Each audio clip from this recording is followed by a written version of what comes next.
আলামিন এই প্রকৃতির দাবি মিটাবার জন্যই নামাজের ব্যবস্থা করেছেন। মানুষের ফিতরত, মানুষের নেচার, মানুষের ফিতরত হচ্ছে এই যে কারো না কারো কাছে মাথা নত করা,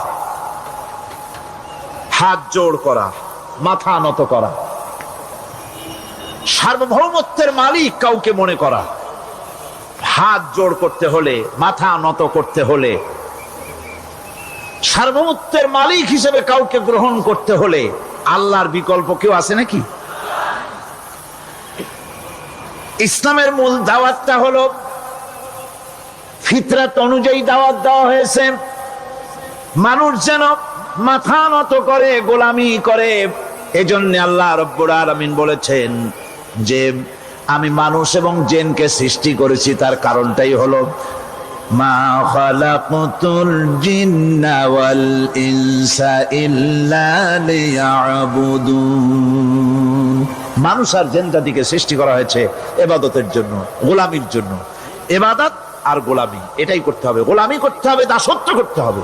আর এই দাসত্ব, আল্লাহর আনুগত্যই গোলামির দাওয়াত দিয়েছেন দুনিয়ার সব নবীরা। কোন নবী বলেন নাই যে আমার গোলামি করো। কেউ বলেছেন? বলেন জোরে, কেউ বলেছেন? আল্লাহ পাক বলেন ওয়ালাকাদ বা'আসনা ফি কুল্লি উম্মাতির রাসূলা আন ইবুদুল্লাহা ওয়াজতানিবুত তাগুত। প্রত্যেক জাতির জন্য আমি রাসূল প্রেরণ করেছি। তারা মানুষকে দাওয়াত দিয়েছেন এই কথা বলে যে এক আল্লাহর গোলামি করো, তিনি ছাড়া কোনো ইলাহ নাই, আইন দাতা নাই, বিধান দাতা নাই, তার গোলামি, তার সামনে মাথা নত করে দাও। আর প্রত্যেক নবীর যুগেই নামাজ রোজা শরীয়তের মধ্যে ছিল। নামাজ রোজা কম বেশি প্রত্যেক নবীর জামানায় আল্লাহ পাক এটাকে বাধ্যতামূলক করেছিলেন। নামাজ রোজা যাকাত সব নবীদের জন্য বাধ্যতামূলক ছিল, তার উম্মতের জন্য বাধ্যতামূলক ছিল। নামাজ হচ্ছে তাওহীদের অবশ্যম্ভাবী এক বহির্প্রকাশ। তাওহীদের জন্য তাওহীদবাদী মানুষ যারা, তাদেরকে নামাজ আদায় করতেই হবে। আকীদা বিশ্বাসের দিক থেকে তাওহীদ যদি হয় পুরা দ্বীনের মূল উৎস, তাহলে আমলের দিক থেকে নামাজ হচ্ছে পুরা দ্বীনের মূল ভিত্তি। নামাজ হচ্ছে আমলের মূল ভিত্তি। এর বাস্তবায়ন ছাড়া দ্বীন পূর্ণ হয় না। নামাজ মুমিনের কেবলমাত্র একটি উত্তম আমলই নয়, বরং নামাজ হচ্ছে ঈমানের মূল ভিত্তি। যার কাছে নামাজ নাই তার কাছে কিছুই নেই। রাসূল করিম সাল্লাল্লাহু আলাইহি ওয়াসাল্লাম বলেছেন যে নামাজ যে ব্যক্তি পড়ে না, আল্লাহ পাকের সাথে তার কোনো সম্পর্ক বাকি থাকে না। সুতরাং এই নামাজটা হচ্ছে এই যে একমাত্র একাগ্র চিত্তে আদবের সাথে আল্লাহর সামনে রুজু হয়ে যাওয়া। কোরআনে কারীম বলছি মুনিবিনা ইলাইহি ওয়াত্তাকুহু ওয়াকিমুস সালাতা ওয়া লা তাকুনু মিনাল মুশরিকিন। তোমরা আল্লাহর দিকে রুজু হয়ে যাও এবং তাকে ভয় করে অন্যায় কাজ থেকে বিরত থাকো, আর নামাজ কায়েম করো, মুশরিকদের অন্তর্ভুক্ত হয়ে যেও না। নামাজ কায়েম করা, নামাজের আদেশ কোরআনে কারীমের মধ্যে আল্লাহ পাক বহু জায়গায় করেছেন। ঈমানের পর নামাজই হচ্ছে সবচেয়ে বড় জরুরি। একজন মানুষ ঈমান আনলো, যেমন কালকে একজন ঈমান এনেছে, ঈমান আনার সাথে সাথে তার প্রথম কাজ কি বলুন? বলেন প্রথম কাজ কি? ফজরের নামাজের আগে একজন ইসলাম কবুল করলেন, তার প্রথম দায়িত্ব নামাজকে আদায় করে দেওয়া, ফজরের নামাজ পড়া। জোহরের আগেই কেউ ঈমান আনলো, তার প্রথম দায়িত্ব জোহরের নামাজ আদায় করা। আসরের নামাজের আগে ঈমান এনেছে, তার প্রথম দায়িত্ব হলো আসরের নামাজ আদায় করা। তার মানে হলো ঈমান আনার পর একজন ঈমানদারের প্রথম দায়িত্ব হচ্ছে নামাজ। গুরুত্বপূর্ণ বিষয়, খুব ভালো করে শুনতে হবে, ইয়াদ রাখতে হবে প্রত্যেকটি মুসলমানের। এই নামাজ কি জিনিস, কেমনে আদায় করতে হবে, আদায় না করলে কি হবে, গুরুত্বপূর্ণ এই কথাগুলি প্রত্যেকের স্মরণ রাখতে হবে। হযরত মূসা আলাইহিস সালামকে আল্লাহ রাব্বুল আলামিন ওহী প্রদান করলেন। যেদিন ওহী দিলেন, ওহী দিয়ে সেই মুহূর্তে আল্লাহ পাক তাকে শোনালেন। ইন্নানি আনাল্লাহ লা ইলাহা ইল্লা আনা ফা'বুদনি ওয়াকিমিস সালাতা লিযিকরি। নিশ্চয়ই আমি আল্লাহ, আমি ছাড়া কোনো ইলাহ নাই, আমার গোলামি করো, আমার দাসত্ব করো, আর আমার শরণার্থে নামাজ কায়েম করো। নামাজ নামাজ নামাজ কায়েম করতে হবে, এটাই হচ্ছে ইমানের সবচেয়ে বড় দাবি।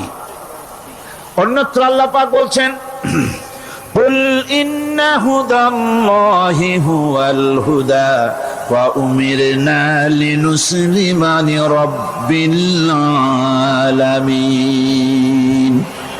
হে নবী বলুন, প্রকৃতপক্ষে আল্লাহর হেদায়েত হচ্ছে সঠিক হেদায়েত। সত্যিকারের হেদায়েত কার হেদায়েত? আল্লাহ পাকের হেদায়েত। এবং তার পক্ষ থেকে নির্দেশ করা হয়েছে যে সারা জাহানের মালিকের সামনে মাথা নত করে দাও। মাথা নত করবেন কার কাছে? আল্লাহ পাকের কাছে। ওয়া আনাকিমুস সালাতা ওয়াত্তাকুহু ওয়া হুয়াল্লাযী ইলাইহি তুহশারুন। আর নামাজ প্রতিষ্ঠা করো,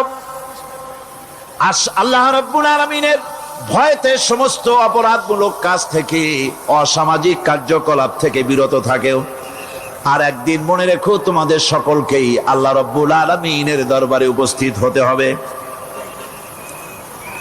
নামাজ ঈমান থাকা না থাকার প্রমাণ। ঈমান আছে কি ঈমান নাই এর প্রমাণ কি? নামাজ।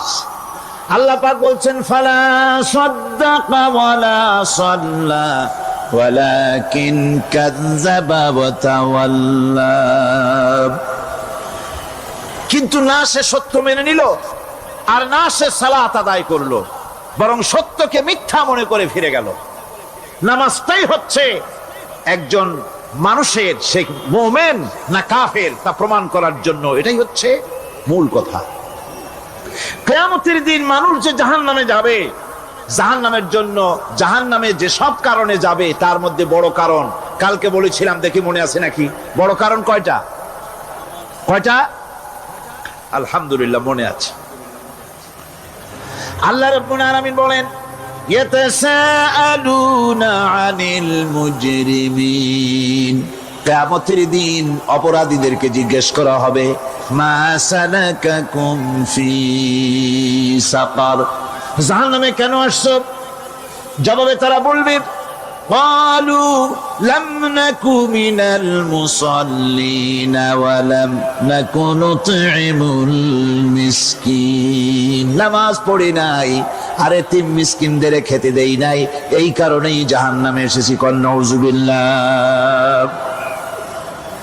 নামাজ যারা পড়বে না জাহান্নামে যেতে হবে। কোথায় যেতে হবে?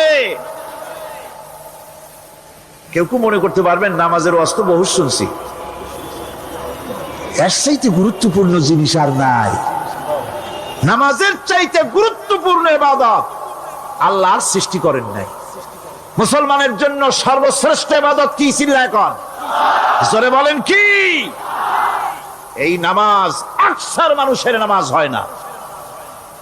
যারা আমরা নামাজ পড়ি, বহু লোকের নামাজ পড়ে ঠিক, কিন্তু নামাজ আদায় হয় না। আমি সে কথা বলবো সামনের দিকে, প্রাণ খুলে শুনবেন, কাজে লাগবে ইনশাআল্লাহ। কোন ইনশাআল্লাহ? আকীদাগত দিক থেকে ঈমান হলো তাওহীদের স্বীকৃতি, আর আমলের দিক থেকে নামাজ হচ্ছে তাওহীদের বহিঃপ্রকাশ। আপনি মুসলমান তা প্রমাণ হবে নামাজ দিয়ে। নামাজহীন ঈমানের দাবি মূল্যহীন। যার নামাজ নাই তার ঈমানের দাবি করার কোনো মূল্যই নেই। অনেক এরকম কথা বলে, হুজুর আমি মানুষটা নিতান্ত খারাপ না, যাই মনে করেন, গ্রামে রাস্তা বানাইছি, ব্রিজ করে দিয়েছি, কালভার্ট করেছি, এতিম মিসকিনরে তাও মাঝে মধ্যে খাবার দেই। নামাজ হচ্ছে ইসলামের গণ্ডির মধ্যে প্রবেশের প্রমাণ। কোরআনে কারীম বলছে, ফাইন তাবু ওয়া আকামুস সালাতা ওয়া আতাউজ যাকাতা ফাইখওয়ানুকুম ফিদ্দীন। সূরা তাওবা এসেছে। তারা যদি তওবা করে আর নামাজ কায়েম করে, যাকাত যদি আদায় করে, তাহলে এখন তোমাদের সে দ্বীনি ভাই, এখন ভাই হয়ে গেল। একটু আগে ছিল কাফের মুশরিক, এখন তোমার দ্বীনি ভাই। দ্বীনের গণ্ডির মধ্যে প্রবেশ করা, কলেমা পড়ার সাথে সাথেই নামাজ। নামাজ হচ্ছে দ্বীনের প্রধান গেট, দ্বীনের প্রধান তোরণ। দ্বীনের মধ্যে প্রবেশ করার জন্য এই গেট দিয়ে প্রবেশ করতে হবে। সুতরাং এই নামাজের এতই গুরুত্ব দেওয়া হয়েছে। ইসলাম যদি ক্ষমতায় আসে, আল্লাহ যেন এনে দেন, জোরে কোন আমিন। ইসলাম যদি ক্ষমতায় এসে যায়, রব্বুল আলামিন তাফসীরের মাহফিল, কোরআন সামনে নিয়ে আশা করে তোমার দরবারে দোয়া করি, এই বিশাল জনসমুদ্রের দোয়া কবুল করো মাবুদ গো, এই বাংলাদেশকে ইসলামের দেশ বানাইয়া দাও। দেশটা যদি ইসলামের হয়ে যায়, আইন যদি আল্লাহর হয়, শাসন যদি সৎ লোকেরা করে, রব্বুল আলামিন কোরআন শরীফে বলেন, তাহলে তারা 4টা কাজ করবে। আল্লাযীনা ইম্মাক্কান্নাহুম ফিল আরদ আকামুস সালাতা ওয়া আতাউজ যাকাত ওয়া আমারু বিল মা'রুফি ওয়া নাহাউ আনিল মুনকার। মুমিনেরা ক্ষমতায় এসে প্রথম যে কাজটা করবে, প্রথমে ক্ষমতায় এসেই নামাজ বাধ্যতামূলক করবে। প্রথম কি? ওয়াজ নসিহতে অনুরোধ করা হবে না, বাবাজিরা আল্লাহর রাস্তায় নামাজটা পড়েন না। রেডিও এবং টেলিভিশনের মাধ্যমে রাষ্ট্রপ্রধান অর্ডার করে দিবেন, আজ থেকে বাংলাদেশের 12 কোটি তাওহীদি জনতা, নারী পুরুষ যারা আকেল বালিগ, সকলের জন্য নামাজ বাধ্যতামূলক, নামাজ পড়তেই হবে। এটা অর্ডার। বেলা যখন 1টা বেজে যাবে, বেলা যখন 1টা বাজবে, সমস্ত মসজিদে আজান শুরু হয়ে যাবে। আজানের সাথে সাথে অফিস, আদালত, কল কারখানা, ক্ষেত খামার, শিক্ষাঙ্গন সব ডেডলক হয়ে যাবে। আধা ঘন্টার জন্য বন্ধ হয়ে যাবে। যারা মুসলমান অফিসে, কলেজে, ইউনিভার্সিটিতে, সর্বত্র তারা নামাজের জন্য প্রস্তুতি নেবেন। আধা ঘন্টার ভিতরে নামাজ আর খানা সেরে আবার কলেজ চলবে, বিশ্ববিদ্যালয় চলবে, কল চলবে, কারখানা চলবে, ক্যান্টনমেন্ট চলবে, সেক্রেটারিয়েট চলবে, সব আপন গতিতে চলতে থাকবে। আল্লাহর রহমত, বরকত আকাশ ফেরে নাজিল হয়ে যাবে। আর এই অর্ডার যে দেওয়া হবে, নামাজ পড়বেন সেখানে। থানায় যখন আজান হবে, থানায় আজান হয়ে গেছে, থানার স্টাফ, পুলিশ যারা আছে জামাতে খাড়া হয়ে যাবে, ইমামতি করবেন ওসি সাহেব। এসপির অফিসে এসপি সাহেব ইমামতি করবেন, ডিসি সাহেব তার অফিসে ইমামতি করবেন, মন্ত্রী সেক্রেটারিয়েট ইমামতি করবেন, প্রেসিডেন্ট বঙ্গভবনে ইমামতি করবেন, বিশ্ববিদ্যালয়ের ভাইস চ্যান্সেলরের ইমামতিতে সে জায়গার মুসলমান ছাত্র ছাত্রী, শিক্ষক শিক্ষয়িত্রী এক জামাতে নামাজ আদায় করবে। এই যদি হয় চিত্র দেশের, অপরাধ থাকবে? থানায় ওসি সাহেব নিজেই যদি জামাতের ইমামতি করেন, এইভাবে নামাজ আদায় করেন পুলিশদের নিয়ে জামাতে, ঘুষ আর খাবে তারা? এসপি সাহেবের অফিসে, ডিসি সাহেবের অফিসে মন্ত্রীরা যদি ভাবে নামাজ কায়েম করে, তাহলে কি অন্যায় অপরাধ কিছু থাকবে সমাজে? থাকবে না। সুতরাং নামাজ বাধ্যতামূলক করে দেওয়া হবে। নামাজ বাধ্যতামূলক, সকলকে নামাজ পড়তে হবে। নামমাত্র মুসলিম জাতির রাষ্ট্র ক্ষমতা গ্রহণ করাই হলো ইসলামী শাসন ব্যবস্থা নয়। ইসলাম ক্ষমতায় গিয়া অমুসলিমদের উপরে শাসন জারি করবে, আর অন্যান্য সরকারের মতো আমোদ ফুর্তি করে রাস্তাঘাট বানায় টানা এসিতে শুয়ে থাকবে, তা না। রাস্তা হবে, ঘাট হবে, কলেজ হবে, সব হবে, কিন্তু যারা মুসলমান তাদেরকে নামাজ পড়তে হবে। গোটা জনগণকে শাসক আর শাসিত উভয় গোলাম হবে আল্লাহ। উভয় গোলাম হবে কার? তখন প্রেসিডেন্টের বাবার ক্ষমতা নাই নিজের কোন আইন চালু করে, পার্লামেন্টের বাবার ক্ষমতা নাই ইসলামের বিরুদ্ধে টু শব্দটি করতে পারে। সেখানে শাসক আর শাসিত,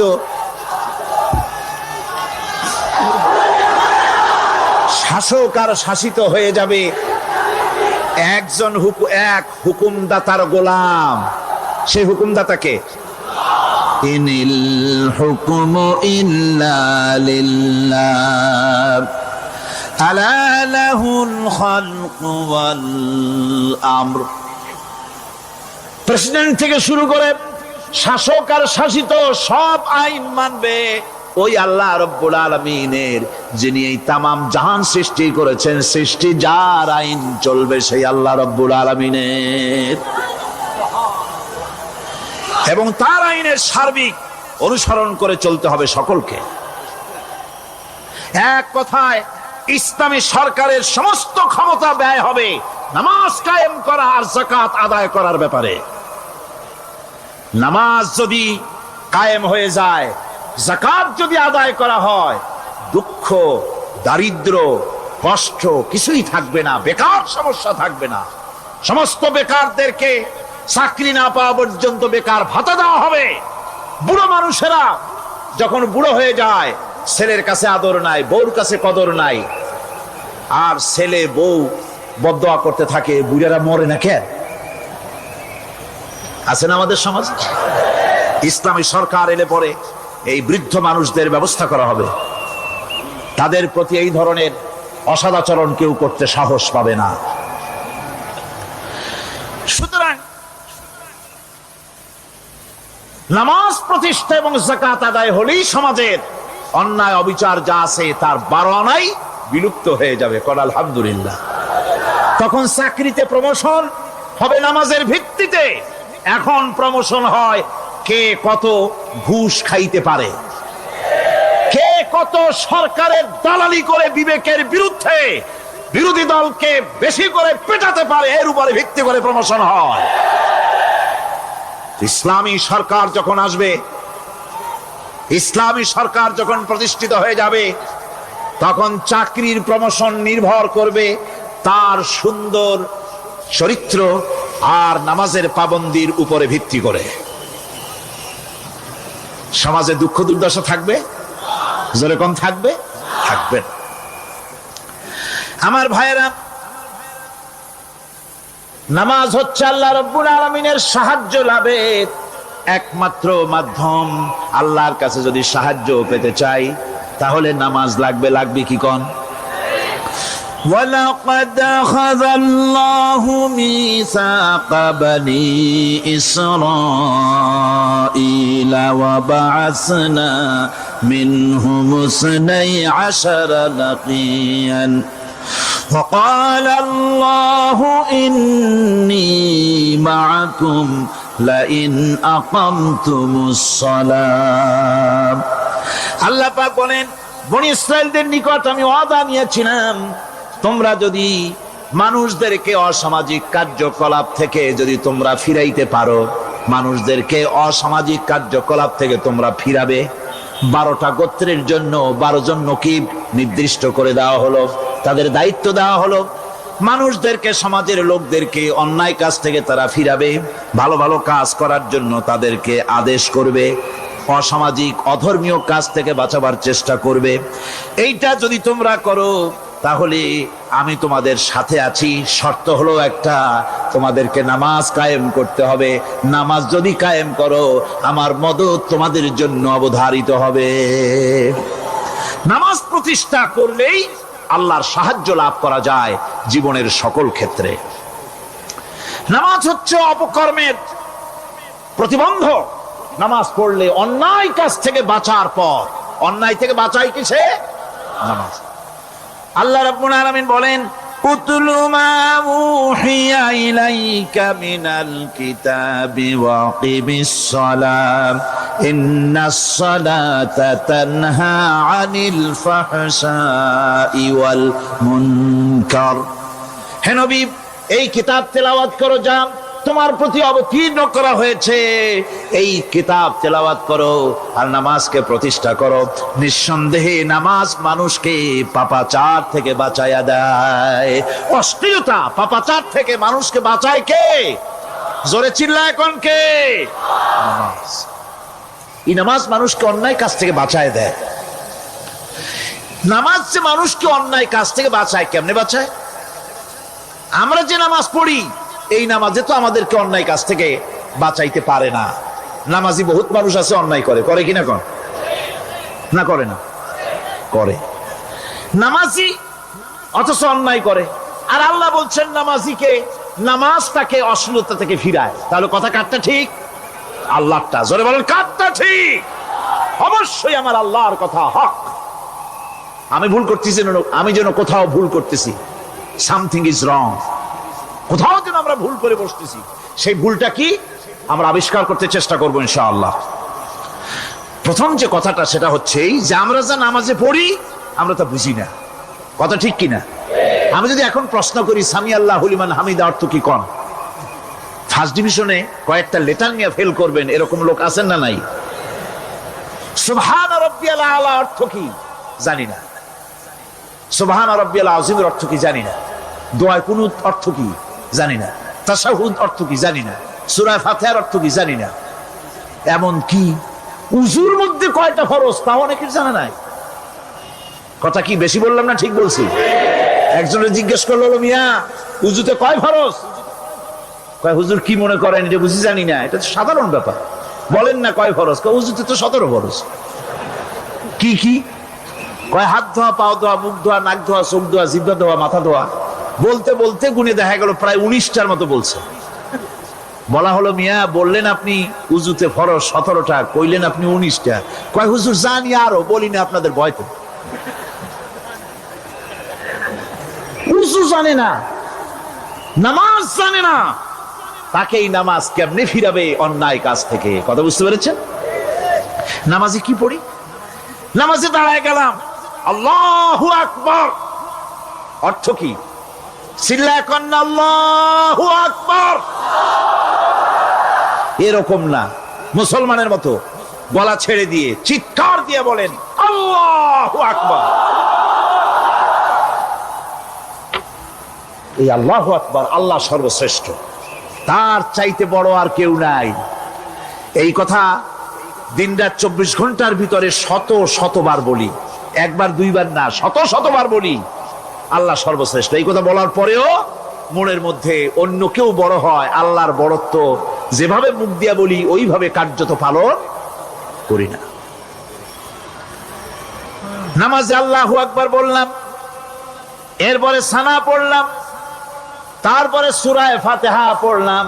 সূরা ফাতিহার ভিতরে যে সমস্ত কথাগুলি বললাম সেই কথাগুলি বুঝি না, কি বলেছি তাও জানি না। এরপরে সুবহান রাব্বিয়াল আলা বলেছি, সুবহান রাব্বিয়াল আযীম বলেছি, সামি আল্লাহু লিমান হামিদা বলেছি, অর্থ কি জানি না। আল্লাহ তা শুনতে পান, যে ব্যক্তি আল্লাহর প্রশংসা করেন তিনি তা শুনতে পান। নামাজের মধ্যে আইডিয়া দেওয়া হচ্ছে, তুমি যে আল্লাহর জন্য নামাজ পড়তেছো, প্রশংসা করতেছো, এটা এমন নয় যে আল্লাহ পাক দেখছেন না বা শুনতেছেন না। তুমি যা বলতেছো, প্রশংসা করতেছো, আল্লাহ পাক তা শুনতে পাচ্ছেন। সামি আল্লাহু লিমান হামিদা, সুবহান রাব্বিয়াল আলা, আমি মহান সর্বশ্রেষ্ঠ আল্লাহ রাব্বুল আলামিনের পবিত্রতা ঘোষণা করছি, আমি তার প্রশংসা করছি। সূরা ফাতিহার কি আমরা বলি আপনারা ব্যাখ্যা দেখে বুঝে নিয়েন, সেগুলি আমি এখানে বলে বাকি কথা সব শেষ করতে পারবো না। এরপরে আমরা নামাজের মধ্যে দোয়া কুনুত পড়ি। সেই দোয়া কুনুতে যে কি ওয়াদাটা করি, অন্তত আমার তো মনে হয় সাধারণ মানুষের মধ্যে 99.9 লোকেরা জানে না দোয়া কুনুতে কি পড়ে, অর্থ বোঝে না। দোয়া কুনুতের মধ্যে বলা হচ্ছে আল্লাহুম্মা ইন্না নাস্তাঈনুকা, হে আল্লাহ আমি তোমার কাছে সাহায্য চাই। কার কাছে সাহায্য চাই? আল্লাহর কাছে সাহায্য চাই।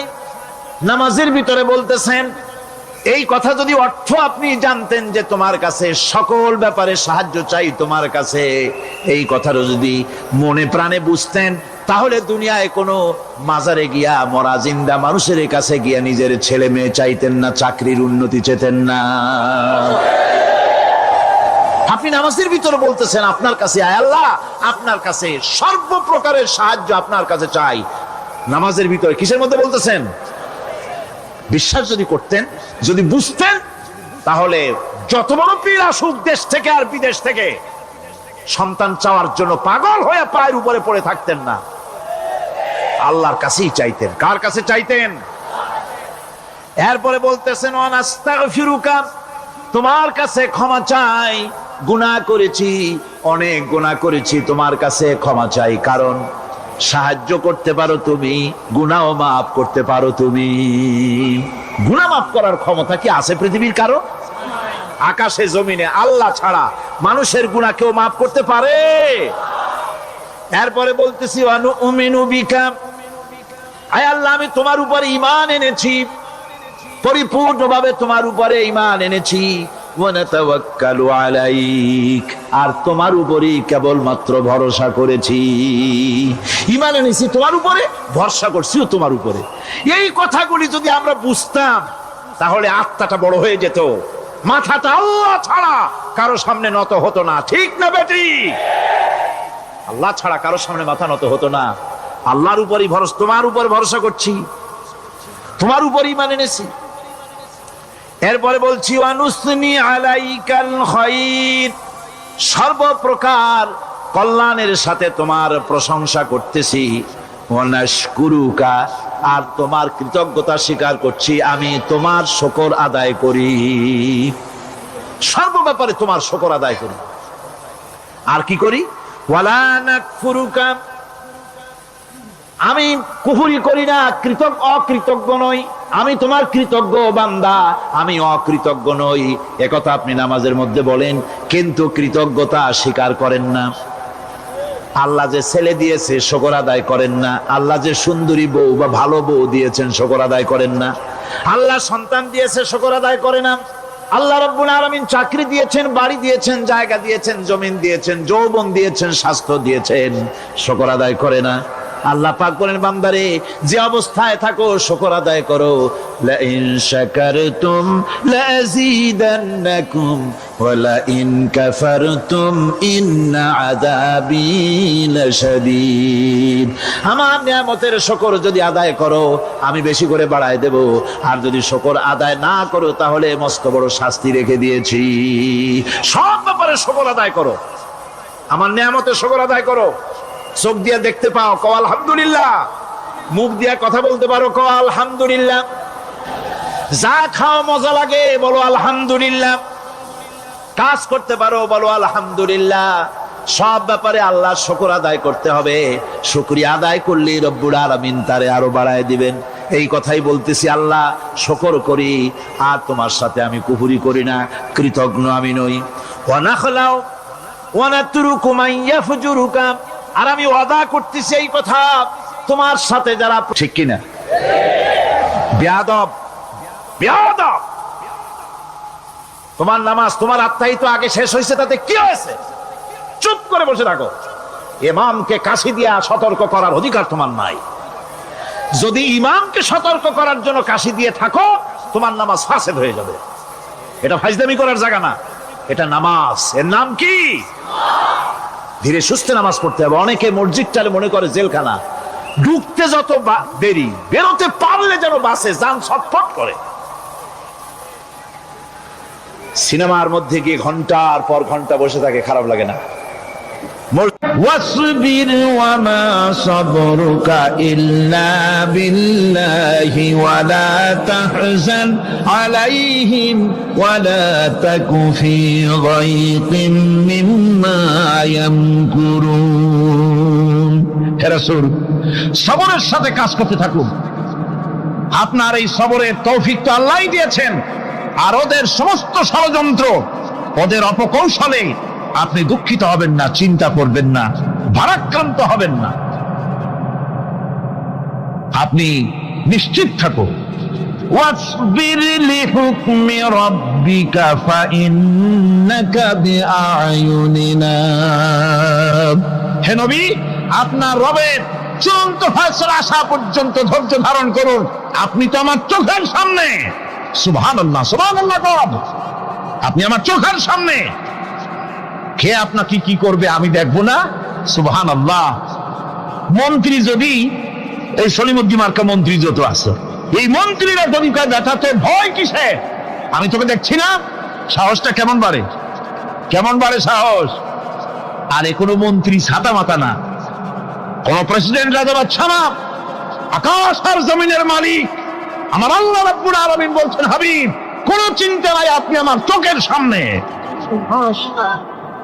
ওরা চায় আপনাকে দুনিয়া থেকে মিটাই দিতে, আর আমি চাই ওয়ারাফানা লাকা যিকরাক, আপনার প্রশংসা তো হবে গোটা বিশ্ব জুড়ে, সর্বত্র ছড়িয়ে যাবে আপনার নাম। সুবহানাল্লাহ বিহামদিহি। আল্লাহ পাক অন্যত্র বলেছেন, ওয়ালাকাদ কুযযিবাত রুসুলুম মিন ক্বাবলিকা ফাসাবারু আলা মা কুযযিবু ওয়া উযু হাত্তা আতাহুম নাসরুনা। হে মুহাম্মদ সাল্লাল্লাহু আলাইহি ওয়াসাল্লাম, আপনার পূর্বে অসংখ্য নবী রাসূল এই পৃথিবীতে আসছে এবং জুলুম আর নির্যাতনের শিকার তারা হয়েছেন, অবশেষে তাদের প্রতি আল্লাহর সাহায্য এসেছে। সুতরাং আপনাকেও ধৈর্য ধারণ করতে হবে, ধৈর্য ছাড়া কোনো পথ নাই, ধৈর্য আপনাকে ধারণ করতেই হবে। আর এই ধৈর্য ধারণ করলে পরে আল্লাহর চূড়ান্ত ফয়সালা আসবে, তখন আল্লাহ পাক মেহেরবানি করবে। আমার ভাইরা, এই ধৈর্য পৃথিবীর সমস্ত পয়গম্বরেরা ধৈর্য অবলম্বন করেছেন, কখনো অধৈর্য হন নাই। দিন কায়েমের সংগ্রামে নবী রাসূলগণ দারুণ ভাবে সবর ইখতিয়ার করেছেন। বৃদ্ধবাদীদের সকল রকমের নির্যাতন, অপকৌশল, ষড়যন্ত্র, এই সব কিছু মোকাবেলা করেছেন ধৈর্যের নীতি অবলম্বন করি। কখনো ধৈর্যচ্যুতি তাদের মধ্যে ঘটেনি, বরং আল্লাহ রাব্বুল আলামিন তাদের প্রতি সন্তুষ্ট হয়েছেন।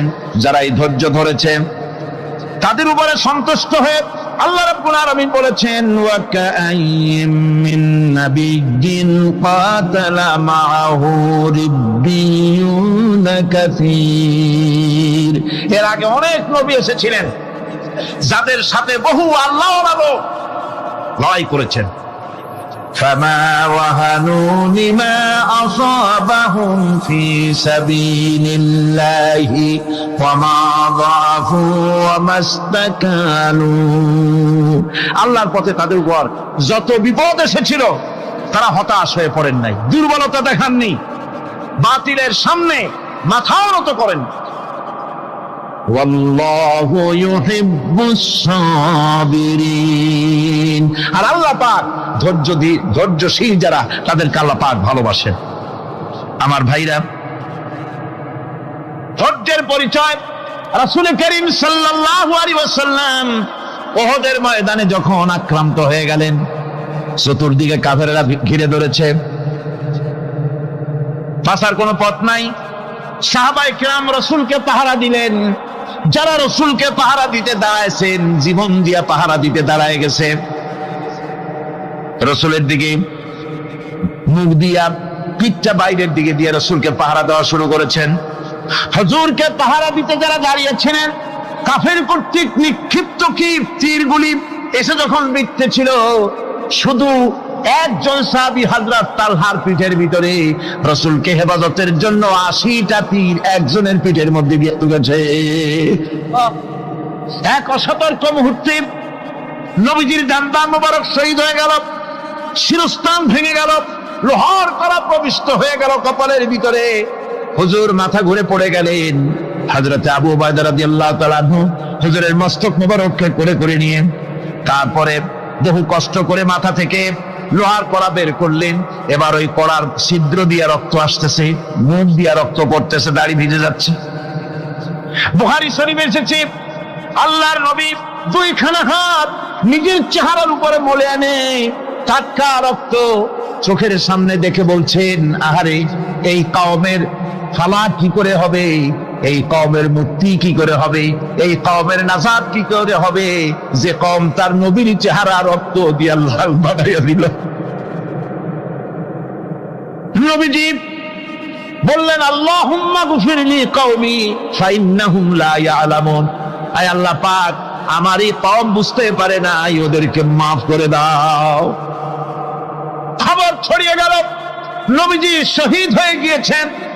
খবর ছড়িয়ে গেল চতুর্দিকে, মদিনায় খবর ছড়িয়ে গেল মানুষ পাগলের মতো দৌড়ানো শুরু করে দিল।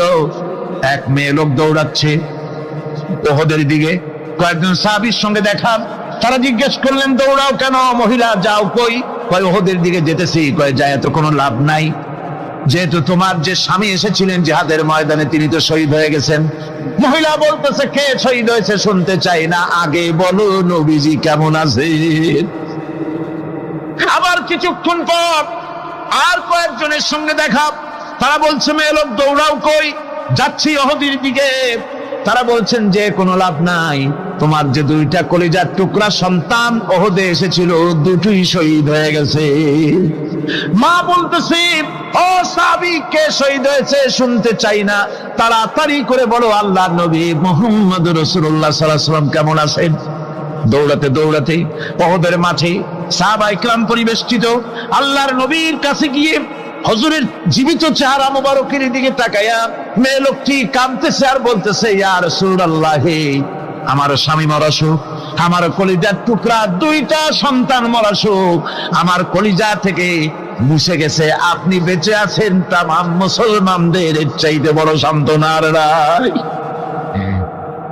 ভাইরা আমার, রাসূল করিম সাল্লাল্লাহু আলাইহি ওয়াসাল্লাম এভাবে করে ধৈর্যের পরিচয় দিয়েছেন। গালাগালি দেন নাই, রাগ করেন নাই, বদদোয়া করেন নাই। সুবহানাল্লাহ কোন সুবহানাল্লাহ। হযরত আইয়ুব আলাইহিস সালামের সবরের ঘটনা কোরআনে কারীম তুলে ধরেছেন। হযরত আইয়ুব 18টি বছর পর্যন্ত রোগের মধ্যে পড়ে আছেন। এত অসুখ করেছে, এত রোগ, শরীর পচে গিয়েছে, গায়ে পোকা ধরেছে, দুর্গন্ধ হয়ে গিয়েছে, বিবিরা চলে গিয়েছে, ছেলে মেয়ে পাড়ার লোকেরা দূর দূর করে তাড়িয়ে দিয়েছে। এবার জঙ্গলের ভিতরে গিয়ে আশ্রয় নিয়েছেন। এমন অবস্থা হয়েছে, শরীর পচে পচে জিহ্বায় যখন পোকা ধরা শুরু করে দিল, হযরত আইয়ুব আলাইহিস সালাম তখন আল্লাহ রাব্বুল আলামিনের দরবারে এই প্রথমবারের মতো তিনি বললেন, রব্বুল আলামিন, হায় আল্লাহ তাআলা, সমস্ত শরীর জড়জড়া হয়ে গিয়েছে, গায়ে পোকা ধরেছে, আমি কোনো কথা বলি নাই, আমি খামোশ থেকে জিকির আজগার করতেছিলাম। আয় আল্লাহ, এখন দেখি আমার জিহ্বায় পোকা ধরেছে, পোকা ধরা শুরু হয়েছে। আমার জিহ্বাটায় পোকা তুমি দয়া করে দিও না, কারণ আমার জিহ্বায় যদি পোকা হয়ে যায় তাহলে তোমার মতো আল্লাহর জিকির আমি কি দিয়া করব। আমার জিহ্বাটা তুমি দয়া করে ভালো রাখো। কোরআনে কারীম বলছি, ওয়া আইয়ুবা ইয নাদা রাব্বাহু ইন আন্নী মাসসানিয়া দুররু ওয়া আনতা আরহামুর রাহিমিন। স্মরণ করো সেই সময়ের কথা যখন আইয়ুব তার রবকে ডেকে বলেছিল, আমি অসুস্থ আর তুমি তো রহমান রহিম, দয়াময়। ভাষাটা দেখেন কি সুন্দর। এর থেকে কি আল্লাহরে আর কিছু বলা লাগে? আল্লাহ পাকের কাছে তিনি বলতেছেন, আল্লাহ আমি তো অসুস্থ, আমি তো অসুখ করেছে আমার, আর তুমি তো দয়াময় রহমান রহিম। এক অন্ধ, ঈদের দিন কত অন্ধই তো আসে খয়রাত করার জন্য, ভিক্ষা করার জন্য, চতুর্দিকে ভিক্ষা করতেছে অন্ধরা। এক অন্ধ ঈদের গেটের কাছে দাঁড়ায় বলতেছে, ভাইরা আজ হচ্ছে ঈদের দিন আর আমি কিছু দেখতে পাচ্ছি না। বেশি পয়সা পাইল, মানুষের দিন তার প্রতি আকৃষ্ট হয়ে গেছে। আরে কি কথা, আজ ঈদের দিন, সকলে আনন্দ করছে আর আমি কিছুই দেখতে পাচ্ছি না। সে কিন্তু কিছু চায় নাই। ভাষার ভিতরে, কথা বলার ভিতরে এ ধরনের টেকনিক আছে। হযরত আইয়ুব আলাইহিস সালাম বললেন না যে আল্লাহ আমারে মাফ করে দাও, কষ্টের মধ্যে আছি। তিনি শুধু বলেছেন, রব্বুল আলামিন, আমি অসুস্থ হয়ে পড়েছি, আমার অসুখ করেছে, আর তোমার নাম রহমান রহিম। এতটুকু কথা বলেছেন। আল্লাহ রাব্বুল আলামিনের দরজায়, তার দরবারে আইয়ুব আলাইহিস সালামের ডাক চলে গেছে। যায় নাই? কোন অসুবিধা আছে নাকি? কোন অসুবিধা নাই। পানির তলা দিয়া যদি কেউ ডাক দেয়, পাহাড়ের ভিতরে বসে যদি কেউ ডাক দেয়, আল্লাহ রাব্বুল আলামিন তা শুনতে পান। ইউনূস আলাইহিস সালাম মাছের পেটে বসে চিৎকার মেরেছিলেন, লা ইলাহা ইল্লা আনতা সুবহানাকা ইন্নী কুনতু মিনাজ জালিমিন। তিনি বলছিলেন, আয় আল্লাহ তাআলা, আমি তোমার প্রশংসা করছি, তুমি ছাড়া উপাস্য নাই, মাবুদ নাই। আমি তোমার পবিত্রতা ঘোষণা করছি, আমি তো জালিমদের অন্তর্ভুক্ত হয়ে গেছি। বাস এতটুকুন কথাই বলেছেন। আল্লাহ পাক বলছেন, ইউনূসের ডাক তো কেউ শোনে নাই, পানির মধ্যে কেউ শোনে নাই, জমিনের কেউ শোনে নাই, মহাশূন্যের কেউ শোনে নাই, কিন্তু মাছের পেটের ভেতরে থেকে গভীর অতল দরিয়ার তলদেশ থেকে মাছের পেটের ভিতরে বসে আমার ইউনূস যে ডাক দিল, ওই ডাক আমি আরশের মালিক আমি শুনতে পেয়েছি, আর সঙ্গে সঙ্গে জবাব দিয়েছি। ফাস্তাজাবনা লাহু ওয়া নাজ্জাইনাহু মিনাল গাম্মি ওয়া কাযালিকা নুজিল মুমিনিন। ডাকের সাড়া দিলাম, বিপদ দিয়া বাঁচায় দিলাম। শুধু ইউনূসের না, আল্লাহ পাক এ জায়গায় আবার ওয়াদা করলেন, দুনিয়ার যত মুমিন বান্দা আছে তারা যদি কখনো বিপদে পড়ে যায় আর আমারে যদি ডাকে, আমি এইরকম করে বিপদ থেকে বাঁচায়া দেব। আইয়ুব আলাইহিস সালাম যখন আল্লাহ রাব্বুল আলামিনের কাছে ফরিয়াদ করলেন, আল্লাহ পাক তখন বলছেন, কোরআনে কারীম বলছে, ফাস্তাজাবনা লাহু فكشفنا ما به من ضر وآتيناه أهله ومثلهم معهم رحمة من عندنا وذكرى للعابدين। আমি আইয়ুবের দোয়া কবুল করে নিলাম, শুধু তার পরিবার বর্গই দিলাম না, বরং আরো কিছু নিয়ামত আমি তাকে দান করে দিলাম। এবং তাই জন্য যেহেতু তারা ছিল আমার অনুগত বান্দা, আমার বাধ্যগত, আমি এই জন্য রহম করেছি, সমস্ত রোগ শোক আমি মাফ করে দিয়েছি। আমাদের সামান্য একটু জ্বর হয়, যদি 2-3 দিন জ্বর হয়েছে, জ্বর ছাড়ে না, বলে যে এত ভালো ভালো কাজ করি তারপর আমার এত জ্বর হওয়া লাগে, অমুকরা এত পাপ করে, তা তো কিছুই হয় না। খালি আল্লাহ আমার এই চোখে দেখলো, আমার বউর অসুখ, আমার অলিমুড়ি ছাড়ি না। ভাইরা, আপনি ঠিক পান না যে কি গুনাহ আপনি করেন। কোরআনে কারীম বলছি, ওয়ামা আসাবাকুম মিন মুসিবাতিন ফাবিমা কাসাবাত আইদিকুম ওয়া ইয়াফু আন কাসীর। যত বিপদ তোমাদের উপর আছে সব দুই হাতের কামাই করা, আর আমি তো অনেকগুলো ক্ষমা করে দেই। তোমরা যত পাপ করো, আকাম করো, সবগুলির শাস্তি যদি দুনিয়ায় দিতাম, শ্বাস করার সময় পেতে না। অসুখ হলেই অধৈর্য হয়ে যেও না, ধৈর্য ধরো। আল্লাহ পাক বলেন, শুধু আইয়ুব নয়, ওয়া ইসমাঈল ওয়া ইদরিস ওয়া যাল কিফলি কুল্লুম মিনাস সাবিরিন। এইভাবে করে ইসমাঈল, ইদ্রিস, যুলকিফল সবাই ছিল ধৈর্যশীল। জোরে বলেন সুবহানাল্লাহ।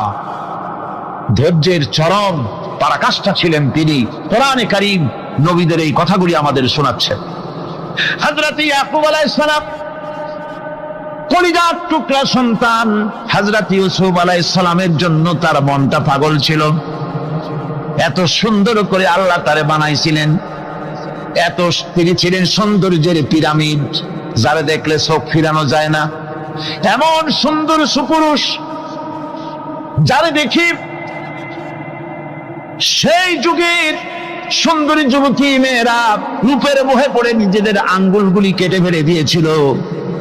রূপের মোহে এমন অবশ হয়ে গেছে, আঙ্গুল কেটেছে, হাত কেটেছে, টের পায় নাই।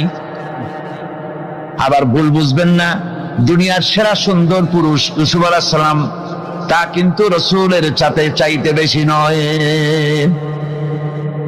হযরত উম্মুল মুমিনিন আয়েশা রাদিয়াল্লাহু তাআলা আনহা তিনি বলেছেন, যেই সব সুন্দরী রমণীরা ইউসুফ আলাইহিস সালামকে দেখে রূপের মোহে পড়ে নিজেদের আঙ্গুলগুলো কেটে ফেলেছিল, ওরা যদি আমার হাবিবকে দেখতো, ওরা যদি আল্লাহ রাসূলকে দেখতো, তাহলে হাত কাটতে কাটতে কোন ফাঁকে যে কলিজা কেটে ফেলে দিত ওরা টের পেত না। আবার বন্ধুগণ, হযরত আইয়ুব আলাইহিস সালাম সন্তানের মায়া, অন্যান্য ভাইরা হিংসায় পড়ে গেল, তারা নিয়ে তাকে কুয়ায় ফেলে দিল। সেখান থেকে তারা একটা ছাগল বা কোনো পশু জবাহ করে তার রক্ত মাখাইয়া জামা এনে হাজির করে দিল হযরত ইয়াকুব আলাইহিস সালামের সামনে, যে তারে নিয়ে খেলা করতে গিয়েছিলাম, আমরা খেলায় লিপ্ত ছিলাম, বাগে খাইয়া ফেলাইছে। এগুলি কি গপ্প? এগুলি কি কোরআন? আল্লাহ পাক শোনাচ্ছেন, বিশ্ববাসীকে শোনাইছেন। সূরা ইউসুফের চাইতে এত সুন্দর উপাখ্যান গোটা পৃথিবীতে আর নাই। সুবহানাল্লাহ। অনেকে ইউসুফ জুলাইখার কেসা খুব মজা করে পড়ে, ফুর্তি করে, প্রেমের গল্প পড়ে। এটা কোনো প্রেমের গল্প নয়। ইউসুফ আলাইহিস সালাম, জুলাইখা ইউসুফ আলাইহিস সালামের জন্য কাঁদতে কাঁদতে চোখ কানা হয়ে গেছে। এরপর ইউসুফ আলাইহিস সালাম জুলাইখারে পাওয়ার জন্য পাগল হয়ে গেছে। নাউজুবিল্লাহ, এটা হয়নি কখনো। তিনি আল্লাহর পয়গম্বর, আর আল্লাহ কেমনে তারে বাঁচিয়েছেন? যখন জুলাইখা ঘরের ভিতরে সুন্দর করে যৌন উন্মাদনামূলক চিত্র অঙ্কিত করে ঘরের মধ্যে আটকায় দিয়েছে, তালা লাগায় দিয়েছে, আর নিজে যৌন দীপক কাপড় চোপড় পরেছে না পরার মতোই। সে যুগের সুন্দরী মেয়ে জুলাইখা। তার কুপ্রবৃত্তিকে চরিতার্থ করার জন্য আহ্বান করা হয়েছে। হযরত ইউসুফ আলাইহিস সালাম লক্ষ্য করে দেখলেন এমন জায়গা, এখান থেকে পালাবার তো পথ নাই, দরজা বন্ধ করে দিয়েছেন। তিনি শুধু তখন কেবলমাত্র আল্লাহ রাব্বুল আলামিনকে ভয় করলেন। আল্লাহকে ভয় করে আল্লাহর নাম নিয়ে যখন তালাবদ্ধ দরজার দিকে দৌড় দিয়েছেন, আল্লাহ রাব্বুল আলামিন আপন কুদরতে তালাগুলি খুলে দরজা তার জন্য উন্মুক্ত করে দিলেন। ইউসুফ আলাইহিস সালামকে ফালাই দিয়ে এভাবে করে কাপড় এনে দিল তার সামনে, রক্তমাখা কাপড় পেয়ে হযরত ইয়াকুব আলাইহিস সালাম সন্তানদের মুখে কাহিনী শুনে তিনি কি বললেন? কোরআনে কারীম তা কোট করেছে। তিনি চিক দিলেন না, ফাল দিলেন না, ফিট হয়ে পড়লেন না। তিনি বললেন, কলিজার টুকরা সন্তান, তার মরার খবর শুনেছেন। তিনি বললেন কি? ফাসাবরুন জামিলুন ওয়াল্লাহুল মুস্তাআনু আলা মা তাসিফুন। আমি উত্তম সবর অবলম্বন করব। তোমরা যে কাহিনী রচনা করেছো এর বেলায় আমি আল্লাহর কাছে সাহায্য চাই। আমি উত্তম সবর অবলম্বন করব। আমার ভাইরা, 11 ভাই মনে করেছিল ইউসুফ আলাইহিস সালামকে মরণ কুয়ায় ফালায় দিছি। তারা তো ঠিক পায় নাই এটা মরণ কুয়া না, এটা হচ্ছে একটা সুড়ঙ্গ, যাকে ইংরেজিতে বলে টানেল। এটা এমন একটা সুড়ঙ্গ, ওরা মনে করেছে মরণ কুয়া, কিন্তু আল্লাহ রাব্বুল আলামিন এই কুয়াতে এমন বানালেন, ওরা একদিকে ফালায় দিল মরণ কুয়ায়। এ কুয়ার আর এক মুখ দিয়া আল্লাহ রাব্বুল আলামিন ইউসুফ আলাইহিস সালামকে নিয়ে মিশরের সিংহাসনে বসায়া দিলেন। এটা মরণ কুয়া নয়, এটা রাজ সিংহাসনে বসার সুড়ঙ্গ পথ। ইউসুফ আলাইহিস সালাম আজ প্রেসিডেন্ট, সুবহানাল্লাহ, প্রেসিডেন্ট হয়ে বসে আছেন। ওদিকে কেনানে অভাব লেগে গেছে, সেখানকার মানুষেরা সাহায্য নিতে এসেছে। ওই 11 ভাইও আসছে। হযরত ইউসুফ আলাইহিস সালাম দেখেই চিনে ফেলেছে। ওরা কিন্তু তখনও ঠিক পায় নাই। হযরত ইউসুফ আলাইহিস সালাম চিনে ফেলেছেন। এখন কি করা উচিত? সবগুলোকে ঠ্যাং উপরের দিকে উঠাইয়া তারপরে সমানে ধোলাই দেওয়াই তো স্বাভাবিক ছিল, আমাদের মতো মানুষ হইলে, ঠিক কিনা? ঠিক তো বলবেনি, অভ্যাস তো এটাই। হযরত ইউসুফ আলাইহিস সালাম তাদের সামনে পরিচয় দিলেন। তারা যখন বুঝতে পারল, লজ্জায় তাদের মাথা হেট হয়ে গেল। হযরত তার এক তো লজ্জা, আর 2 নম্বরের ভয়, জান নিয়া কেনানে কেউ ফিরে যাইতে পারবো না। এখন অবস্থা হয়েছে যে জীবনই যায় নাকি এখানে।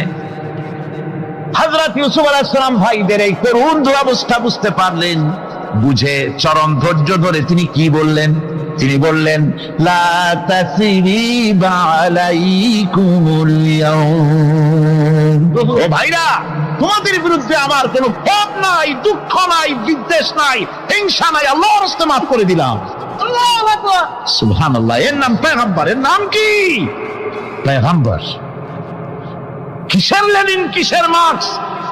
জওয়ানেরা, ভুল পথে মানুষ চলেছিল, আলহামদুলিল্লাহ আল্লাহ এগুলারে ডাস্টবিনে ফালাই দিছে। কারণ আলহামদুলিল্লাহ, আলহামদুলিল্লাহ। পয়গম্বর কারে বলে? কারে বলে পয়গম্বর? কি চরিত্র!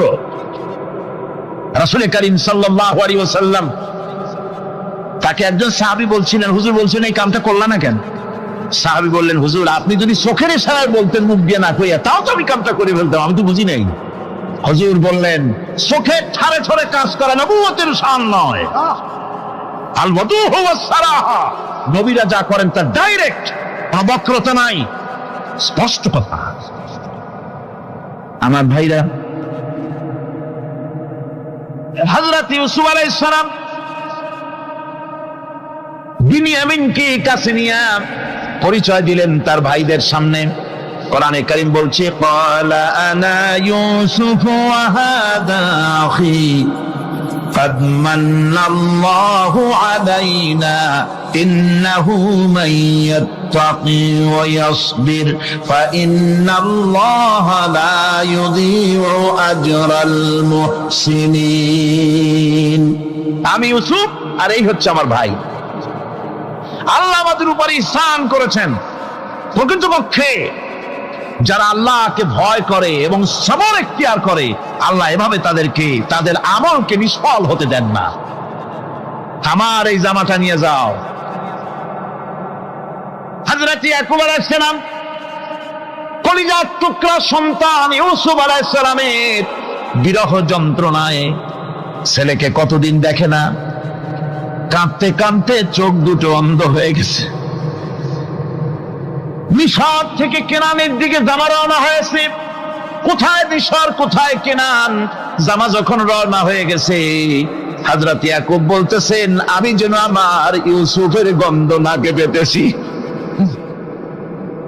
জামা চলে এলো, চোখের উপরে রাখলেন, আল্লাহ রাব্বুল আলামিন তাকে চক্ষুষ্মান বানায়া দিলেন। ভাইরা আমার, পয়গম্বরেরা সবর করে গোটা দুনিয়ার মানুষের সামনে দৃষ্টান্ত সেট করেছেন সবর কারে কর। আমার ভাইরা, হযরত ইব্রাহিম আলাইহিস সালামের কথা আল্লাহ পাক কোরআনে কারিমে বলছেন সবর কারে কয়, দেখো শেখো সবর কারে কয়। আল্লাহ পাক বললেন, ইব্রাহিম তোমার বিবি আর তোমার নবজাতক এই সন্তানকে রেখে আসো মক্কা নগরীতে। তিনি চলে গেলেন, সেখানে ঘর নাই, বাড়ি নাই, কিচ্ছু নাই, চতুর্দিকে ধুধু বালু আর মরুভূমি। হযরতে হাজরা বলছেন, ইব্রাহিম সামান্য পানি আর খাবার দিয়া আমার সন্তান শুদ্ধ এখানে রেখে দিতেছো, আমি কি অপরাধ করেছি? কোনো জবাব নাই। দুইবার তিনবার বলার পরে হাজরা বলছেন, ইব্রাহিম গো, তবে কি আমার আল্লাহর হুকুম মতো আমারে রেখে যাচ্ছ নাকি? হযরত ইব্রাহিম আকাশের দিকে আঙ্গুল উঁচু করলেন। কথা বলবেন, বাক শক্তি বেরোচ্ছে না। 80 বছর বয়সের সময় একটা বাচ্চা আল্লাহ তারে দিচ্ছেন। আর এমন বাচ্চা, পয়গম্বরের ছেলে, কি সুন্দর চেহারা, মরুভূমির উপরে ফালাই দিয়াছো, ফালাই দিয়ে রওনা হয়ে যাচ্ছেন, মুখ দিয়া কথা সরছে না, আকাশের দিকে দেখালেন। হযরত হাজরা বুঝতে পারলেন। হযরত হাজরা বলেন, ইব্রাহিম কোনো চিন্তা নাই, নিশ্চিন্ত মনে বাড়ি ফিরে যাও। আমি আমার আল্লাহর উপরে এতটা ভরসা করি, আল্লাহর হুকুমে যদি আমার এখানে রেখে যেয়ে থাকো, আল্লাহ পাক আমাকে আর আমার কলিজার টুকরা ইসমাইলকে পানিতে আর খাবারে মারবেন না, অবশ্যই তিনি ব্যবস্থা করবেন। ব্যবস্থা হয়ে গেল। হযরত ইসমাইল বড় হয়ে গেলেন। আল্লাহ পাক অর্ডার করলেন, জবাহ করো ছেলেকে। হযরত ইব্রাহিম আলাইহিস সালাম যখন জবাহের প্রস্তাব করলেন, হযরত ইসমাইল তা আপত্তি করতেন, বাবাজি আমার মায়ের আর আমাকে বাচ্চা অবস্থায় ফেলে গেলেন, খাবার দেন নাই, পড়ার দেন নাই, বছরের পর বছর আমাদের এখানে কাটলো, দেখতেও আসেন নাই, আজ আসছেন জবাব দিতে।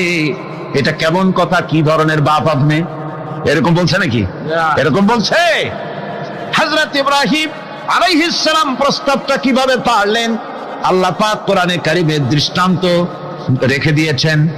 আল্লাহ পাক বলছেন, হযরত ইব্রাহিম ছেলেকে বললেন, ইয়া বুনাইয়া, ইয়া বুনাইয়া, হে আমার কলিজার টুকরা, লাডলা, হে আমার কলিজার টুকরা সন্তান, ইন্নী আরা ফিল মানাম আন্নী আযবাহুক, আমি স্বপ্নে দেখছি আমি যেন তোমাকে জবাই করতেছি। ফানজুর মাযা তারা, তোমার রায় কি বলো?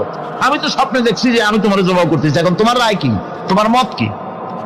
হযরত ইসমাঈল আলাইহিস সালাম শুনিয়া দিলেন দৌড়, নাকি? না, হযরত ইসমাঈল আলাইহিস সালাম ধৈর্যের প্রতীক। তিনি কি কথা বললেন? তার মুখের কথা কোরআন শরীফে আল্লাহ পাক উঠায় দিলেন।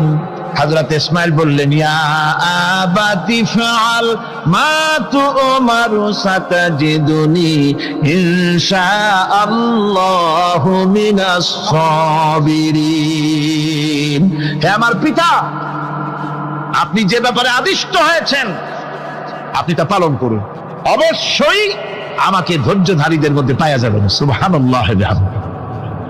এক বর্ণনা এসেছে, হযরত ইসমাঈল বললেন, আব্বাজান, আমি ধৈর্যধারীদের ভিতরে আমারে পাবেন, তবে জবাহ করার আগে আমার হাত পাটা একটু বেঁধে নেন, কারণ জবাহের যন্ত্রণায় আপনার গায়ে যদি আমার হাত পা লেগে যায় তো বেয়াদবি হয়ে যেতে পারে। আর আমি মরে আমার জবাহ হয়ে যাওয়ার পর আমার রক্ত মাখা জামাটা নিয়া আমার মা হাজেরারে দিবেন, কারণ তাকে মা বলবার মতো আর তো কেউ নাই। হযরত ইব্রাহিম তাকে বাঁধবার জন্য প্রস্তুতি নিলেন।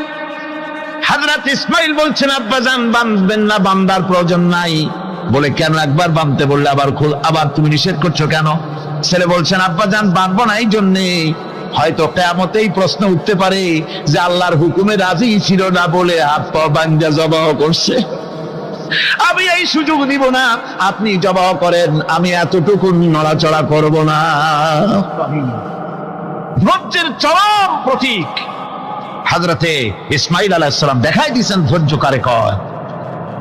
আমার বন্ধুগণ, এই পৃথিবীর সবচাইতে ধৈর্যের বড় প্রতীক হতেছেন ইমামুল মুরসালিন, আশরাফুল আম্বিয়া, সাইয়্যিদুল মুরসালিন, জনাবে মুহাম্মাদুর রাসূলুল্লাহ সাল্লাল্লাহু আলাইহি ওয়াসাল্লাম। আমার বন্ধুগণ, সবচাইতে বড় ধৈর্যের প্রতীক তিনি। কাউকে একটা গালি দেন নাই জীবনে, কাউকে ঠাট্টা করেন নাই, কাউকে মারেন নাই, কারো মনে দুঃখ দেন নাই। তিনি দুঃখ পেয়েছেন, তিনি কাউকে দুঃখ দেন নাই। তিনি কষ্ট পেয়েছেন, কাউকে কষ্ট দেন নাই। আমার ভাইয়েরা, তায়েফের ময়দান, আমার নিজের চোখে তায়েফে যেদিন আমি তায়েফ দেখলাম, আমি তায়েফে ঢুকেছি, জীবনে কোনোদিন যাই নাই। রমজান মুবারকে আমি সেখানে গেলাম, আমাকে বসার জন্য তারা নিয়ে যাবে। আমি বললাম, আগে বসবো না, আমারে আগে নিয়ে যাও, আমার নবীকে কোন জায়গায় ওরা মেরেছিল সে জায়গাটা দেখাও। তায়েফের সেই গলিতে যখন আমি গিয়েছি, দুই দিকে পাহাড় দাঁড়ানো, তায়েফের লোক আমার সাথে ছিল, তারা বলল, এই জায়গাটা প্রথম যেখানে চতুর্দিক থেকে নবীজিকে পাথর মারছিল আর আল্লাহর নবী বেহুশ হয়ে পড়ে গিয়েছিলেন। 3টা দিন না খাওয়া, হযরতে খাদিজা নাই, আবু তালিব নাই, মক্কায় জায়গা নাই পা রাখার। নবীজি 3টা দিন ঘুরলেন। নেতারা বলল, তুমি যদি নবী হবে তো এতিম হলে কেন? আল্লাহ নবী বানাবার জন্য কি একটা ধনী মানুষ পায় না? তোমার মতো এতিম আর গরিবের নবী বানাইলো কেন? আল্লাহ নবী 3 দিন পর যখন দেখলেন কেউ দাওয়াত শোনে না, কেউ মানে না, কেউ গ্রহণ করে না, তখন তিনি নেতাদের অনুরোধ করলেন, ঠিক আছে, দাওয়াত তো কবুল করলে না, তবে একটা কাজ করো, অন্তত আমি যে তায়েফে আসছিলাম এই খবরটা মক্কায় দিও না, ওরা আরো অত্যাচার বাড়ায় দেবে। এই কাফিরগুলি খবর তো মক্কায় পাঠালো, আর সমস্ত যুবকদেরকে লেলিয়ে দিল, যুবকেরা চতুর্দিকে দাঁড়াইছে, রাসূলকে পাথর মারা শুরু করে দিল। আমি যখন রেল লাইনের থেকে হাঁটি, যখন রেল লাইন কোনো সময় দেখি, রেলের পাথরগুলি, রেল লাইনের পাথরগুলি দেখলে আমার মাথায় যেন কেন তাইফের কথা বলে এসে যায়। আরে মানুষের গায়ে পাথর মারলে কি অবস্থার সৃষ্টি হয়! পাথর নূরের শরীর, রহমতের শরীর, কিটি কিটি রক্ত ঝরছে। নবীজিকে জোর করে উঠাইয়া জবরদস্তি করে হাঁটার জন্য তারা ধাক্কা মারতেছে। আবার কিছু দূরে গিয়ে নবীজি আবার বেহুশ হয়ে পড়েছেন। এইখান থেকে আবার উঠাইছে, আবার ধাক্কা মারতেছে। 3 নম্বরের আরেকটা যায় পানি পড়ে দাড়ি ভিজে পড়তেছে, গায়ে দিয়া রক্ত ঝরতেছে। নবীজি কি দোয়াটা করলেন? বদদোয়া করলেন না, গজব দিতে বললেন না। নবীজি দোয়া করলেন, রব্বুল আলামিন, এই তায়েফের লোকেরা আজকে আমার সাথে যে ব্যবহারটা করেছে, ওরা বোঝে নাই যে আমি তোমার নবী, ওরা বোঝে নাই যে আমি তোমার রাসূল। না বুঝে আমার উপরে যে অত্যাচারটা করলো, আল্লাহ তুমি এই জন্য রাগ করে এই তায়েফে তুমি গজব দিও না। আল্লাহ পাক পরবর্তী সময় হুজুরকে স্মরণ করাই দিলেন, ওয়া মা আরসালনাকা ইল্লা রাহমাতাল লিল আলামিন। ও নবী, আপনি হচ্ছেন আমার সমস্ত সৃষ্টি জগতের জন্য, আপনি আমার বাবা, আমার গোটা বিশ্বের জন্য আপনার, আমার সৃষ্টি জগতের জন্য আপনি আমার করুণা। একটা লোক রাসূলের এই কষ্ট দেখে বাগান থেকে 1 গ্লাস আঙ্গুরের শরবত এনে হাজির করেছে। এত কষ্টের পর 3 দিনের না খাওয়া আঙ্গুরের একটা শরবত পাইয়া হুজুর খুব খুশি হলেন। শরবত গ্লাস পান করে হুজুর বলছেন, তোমার নাম না আফতাস? তিনি বলছেন, হ্যাঁ হুজুর, আমার নাম আফতাস। তোমার বাড়ি না ইউনূস আলাইহিস সালামের গ্রামে? বলে, হ্যাঁ, আমার বাড়ি সেই গ্রামে। তা আপনি কি করে জানলেন আমার নাম আফতাস আর আমার বাড়ি ইউনূস আলাইহিস সালামের গ্রামে? আপনি জানলেন কি করে? হুজুর বললেন, আমি নবী, হযরত ইউনূস নবী, একজন নবীর খবর আর একজন নবীর কাছে থাকে। রাসূল করিম সাল্লাল্লাহু আলাইহি ওয়াসাল্লাম সবর ইখতিয়ার করেছিলেন, ধৈর্য অবলম্বন করেছিলেন, আর আল্লাহ পাক তাকে নির্দেশ করেছেন, সবর করো। ওয়াত্তাবি' মা ইউহা ইলাইকা ওয়াসবির হাত্তা ইয়াহকুম আল্লাহ। তুমি কেবল সেই জিনিসের অনুসরণ করো যা আমি তোমার প্রতি অবতীর্ণ করেছি। আমি আপনার উপরে যেটা অবতীর্ণ করেছি ওটা অনুসরণ করুন, আর সবর ইখতিয়ার করুন যতক্ষণ না আল্লাহর পক্ষ থেকে চূড়ান্ত ফয়সালা না আসে। ধৈর্য ধরুন, ধৈর্য ধরুন। আমার ভাইরা, কাফেরদের নির্যাতনের মোকাবেলায় আল্লাহ পাক তার হাবিবকে সান্ত্বনা দিয়েছেন। যখন কাফেররা নির্যাতন করতেছে, হারে হযরতে বেলাল নির্যাতিত, হযরতে সুমাইয়া নির্যাতিতা, হযরতে খাব্বাব, হযরতে হুবায়ব, হযরতে আম্মার রিদওয়ানুল্লাহি তাআলা আলাইহিম আজমাইন, এত মার হতেছে। হযরতে ওমর হযরতে খাব্বাব রাদিয়াল্লাহু তাআলা আনহুকে খোলা গায়ে দেখে বলছিলেন, খাব্বাব রে, তোমার পিঠে এত গর্ত কেন? এত গর্তওয়ালা পিঠ তো আমি মানুষের দেখি নাই, এত চিকুন কোমরওয়ালা মানুষও তো দেখি নাই। তিনি বলেছেন, ওমর তুমি কি ভুলে গেছো? ইসলাম কবুল করার অপরাধী কাফির বেঈমানেরা আগুন জ্বালায়া আংটা আগুনের উপরে আমাকে চিৎ করে শোয়াছে। আমি যেন নড়াচড়া করতে না পারি সেজন্য আমার বুকের উপরে পাথর চাপা দিয়ে রেখেছিল। গায়ের চর্বি আর রক্ত গলে গলে পড়ে আগুন নিবেছে, আর আগুন গোশত পুড়ে যে পিঠের মধ্যে প্রবেশ করেছিল আজও পর্যন্ত পিঠের সেই গর্ত সেরে যায় নাই। এভাবে অত্যাচার হচ্ছিল সাহাবীদের উপর। আল্লাহ রাব্বুল আলামিন তার হাবিবকে সান্ত্বনা দিলেন, ওয়াসবির ওয়া মা সাবরুকা ইল্লা বিল্লাহি ওয়া লা তাহজান আলাইহিম ওয়া লা তাকু ফি গায়তিন মিম্মা ইয়ামকুরুন। হে রাসূল, সবরের সাথে কাজ করতে থাকুন। আপনার এই সবরের তৌফিক তো আল্লাহই দিয়েছেন, আর ওদের সমস্ত ষড়যন্ত্র, ওদের অপকৌশলে আপনি দুঃখিত হবেন না, চিন্তা করবেন না, ভারাক্রান্ত হবেন না। আপনি নিশ্চিত থাকুন واصبر لحكم ربك فإنك بأعيننا।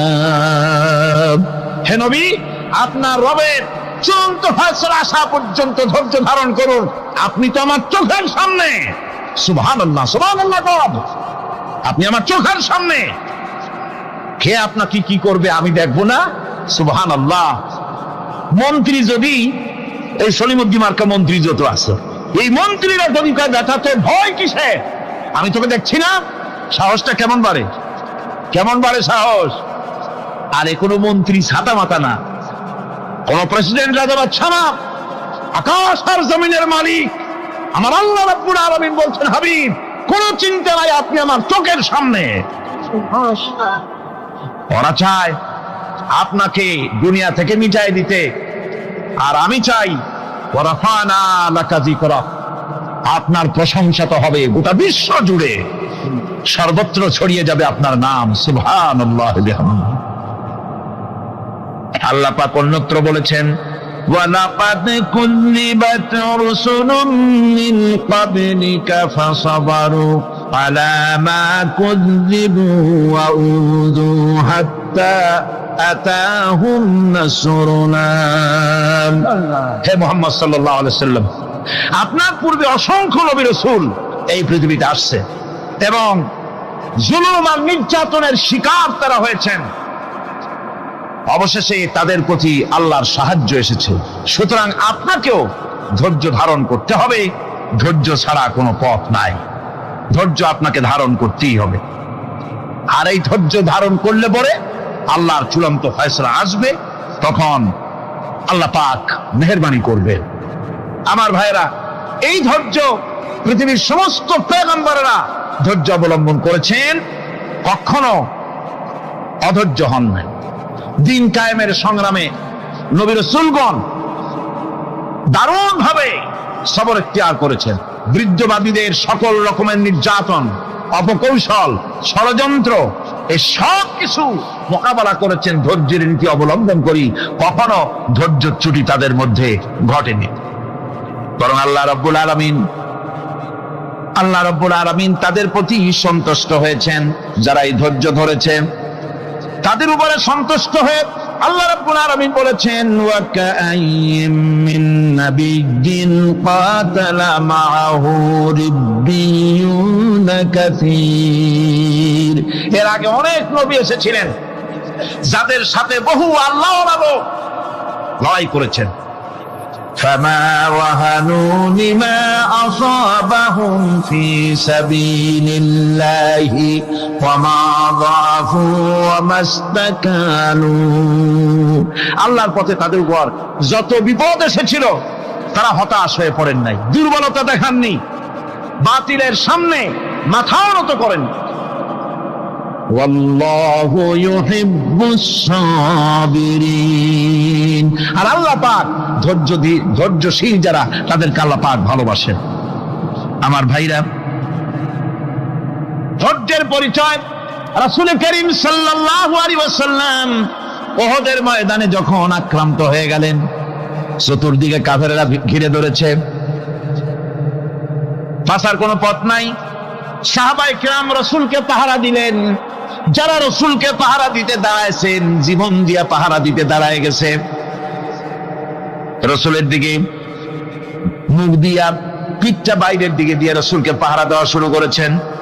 হুজুরকে পাহারা দিতে যারা দাঁড়িয়েছিলেন, কাফের কর্তৃক নিক্ষিপ্ত কি তীরগুলি এসে যখন বিঁধতেছিল, শুধু একজন সাহাবী হযরত তালহার পিঠের ভিতরে রাসূলকে হেফাজতের জন্য 80টা তীর একজনের পিঠের মধ্যে দিয়ে ঢুকেছে। এক অসতর্ক মুহূর্তে নবীজির ডান্ডা মোবারক শহীদ হয়ে গেল, শিরস্থান ভেঙে গেল, লোহার কড়া প্রবিষ্ট হয়ে গেল কপালের ভিতরে। হুজুর মাথা ঘুরে পড়ে গেলেন।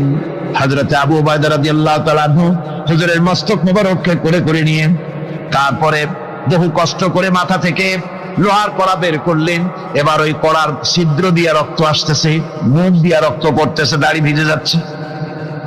বুখারী শরীফে এসেছে, আল্লাহর নবী দুইখানা হাত নিজের চেহারার উপরে মলে আনে টাটকা রক্ত চোখের সামনে দেখে বলছেন, আহারে এই কওমের ফালাক কি করে হবে, এই কওমের মুক্তি কি করে হবে, এই কওমের নাজাত কি করে হবে, যে কওম তার নবীর চেহারা রক্ত দিয়ে লাল বানাইয়া দিল। নবীজি বললেন, আল্লাহুম্মা গফিরলি কওমি ফাইন্নাহুম লা ইয়ালামুন। আয় আল্লাহ পাক, আমার এই কওম বুঝতে পারে না, ওদেরকে মাফ করে দাও। খবর ছড়িয়ে গেল নবীজি শহীদ হয়ে গিয়েছেন। খবর ছড়িয়ে গেল চতুর্দিকে, মদিনায় খবর ছড়িয়ে গেল।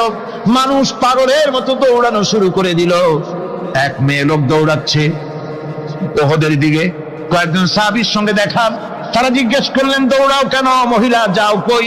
কয় ওহদের দিকে যেতেছি। কয় যায় তো কোনো লাভ নাই, যেহেতু তোমার যে স্বামী এসেছিলেন জিহাদের ময়দানে তিনি তো শহীদ হয়ে গেছেন। মহিলা বলতেছে, কে শহীদ হয়েছে শুনতে চাই না, আগে বলো নবীজি কেমন আছে।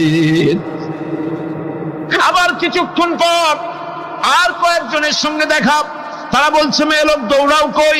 যাচ্ছি ওহদের দিকে। তারা বলছেন যে কোনো লাভ নাই, তোমার যে দুইটা কলিজার টুকরা সন্তান ওহদে এসেছিল দুটোই শহীদ হয়ে গেছে। মা বলতেছে, ও সাহাবী, কে শহীদ হয়েছে শুনতে চাই না, তাড়াতাড়ি করে বলো আল্লাহর নবী মুহাম্মদ রাসূলুল্লাহ সাল্লাল্লাহু আলাইহি ওয়াসাল্লাম কেমন আছেন। দৌড়াতে দৌড়াতে ওহদের মাঠে সাহাবায়ে কেরাম পরিবেষ্টিত। আল্লাহর নবীর কাছে গিয়ে হুজুরের জীবিত চেহারা মোবারকের দিকে তাকায়া মেয়ে লোকটি কাঁদতেছে আর বলতেছে, ইয়া রাসূলুল্লাহ, আমার স্বামী মরা শোক, আমার কলিজার টুকরা দুইটা সন্তান মরা শোক আমার কলিজা থেকে মুছে গেছে, আপনি বেঁচে আছেন, তামাম মুসলমানদের এর চাইতে বড় সান্ত্বনা আর নাই। ভাইরা আমার, রাসূল করিম সাল্লাল্লাহু আলাইহি ওয়াসাল্লাম এভাবে করে ধৈর্যের পরিচয় দিয়েছেন। গালাগালি দেন নাই, রাগ করেন নাই, বদদোয়া করেন নাই। সুবহানাল্লাহ কোন, সুবহানাল্লাহ। ভাইরা আমার, এই সবর এমন মহান বৈশিষ্ট্য, এর মধ্যে রয়েছে জিহাদের ময়দানে যদি লোক কম হয় আর যদি তাদের মধ্যে সবর থাকে, বেশি সংখ্যক লোকের উপরে আল্লাহ পাক সবরকারীদেরকে বিজয়ী করে দিবেন। কোরআনে কারীমে রব্বুল আলামিন বলেন, কাম মিন ফিয়াতিন কালিলাতিন গালাবাত ফিআতান কাসীরাতাম বিইذনিল্লাহ আল্লাহু মা'আস সাবিরিন। এমন ঘটনার বহু নজির আছে যে কম সংখ্যক লোকেদের উপরে আল্লাহ পাক, বেশি সংখ্যক লোকেদের উপর আল্লাহ পাক কম সংখ্যক লোকদেরকে জয়ী করে দিয়েছেন। আল্লাহু মা'আস সাবিরিন, আর আল্লাহ আছে ধৈর্যশালীদের সাথে। আল্লাহ আছে কাদের সাথে? দেখেন না বদরের কামটা, বদরের ময়দান, 313 জন মুসলমান, অস্ত্রপাতি নাই, সামান্য সামান্য অস্ত্র, আর কাফেরেরা এসছে হাজারেরও বেশি। আমার বন্ধুগণ, ধৈর্য কত বড় কাম দিল, ধৈর্য ধারণ করেছেন তারা, আল্লাহর উপরে ভরসা করেছেন। আল্লাহ রাব্বুল আলামিন অস্ত্রের কাজ কি দিয়া করায় দিলেন। একজন সাহাবী এসে বলছেন, হুজুর, জিহাদের ময়দান, ইসলামের প্রথম জিহাদ, আমার কাছে তো অস্ত্র নাই, মেহেরবানি করে একটা অস্ত্র আমারে দেন, আমি লাফায় পড়ি জিহাদের মধ্যে। হুজুর বলেন, অস্ত্র তো আমার কাছে নাই, দিবটা কি? সাহাবী বলছেন, হুজুর, অস্ত্র না থাকে যা পারেন তাই দেন, আপনার হাত দিয়ে যা দিবেন আমি দাঁড়ায় থাকতে পারবো না, জিহাদে আমাকে শরীক হতেই হবে। নবীজি কাছে পেলেন একখানা শুকনা খেজুরের ডালখানা তুলে সাহাবীর হাতে তুলে দিলেন।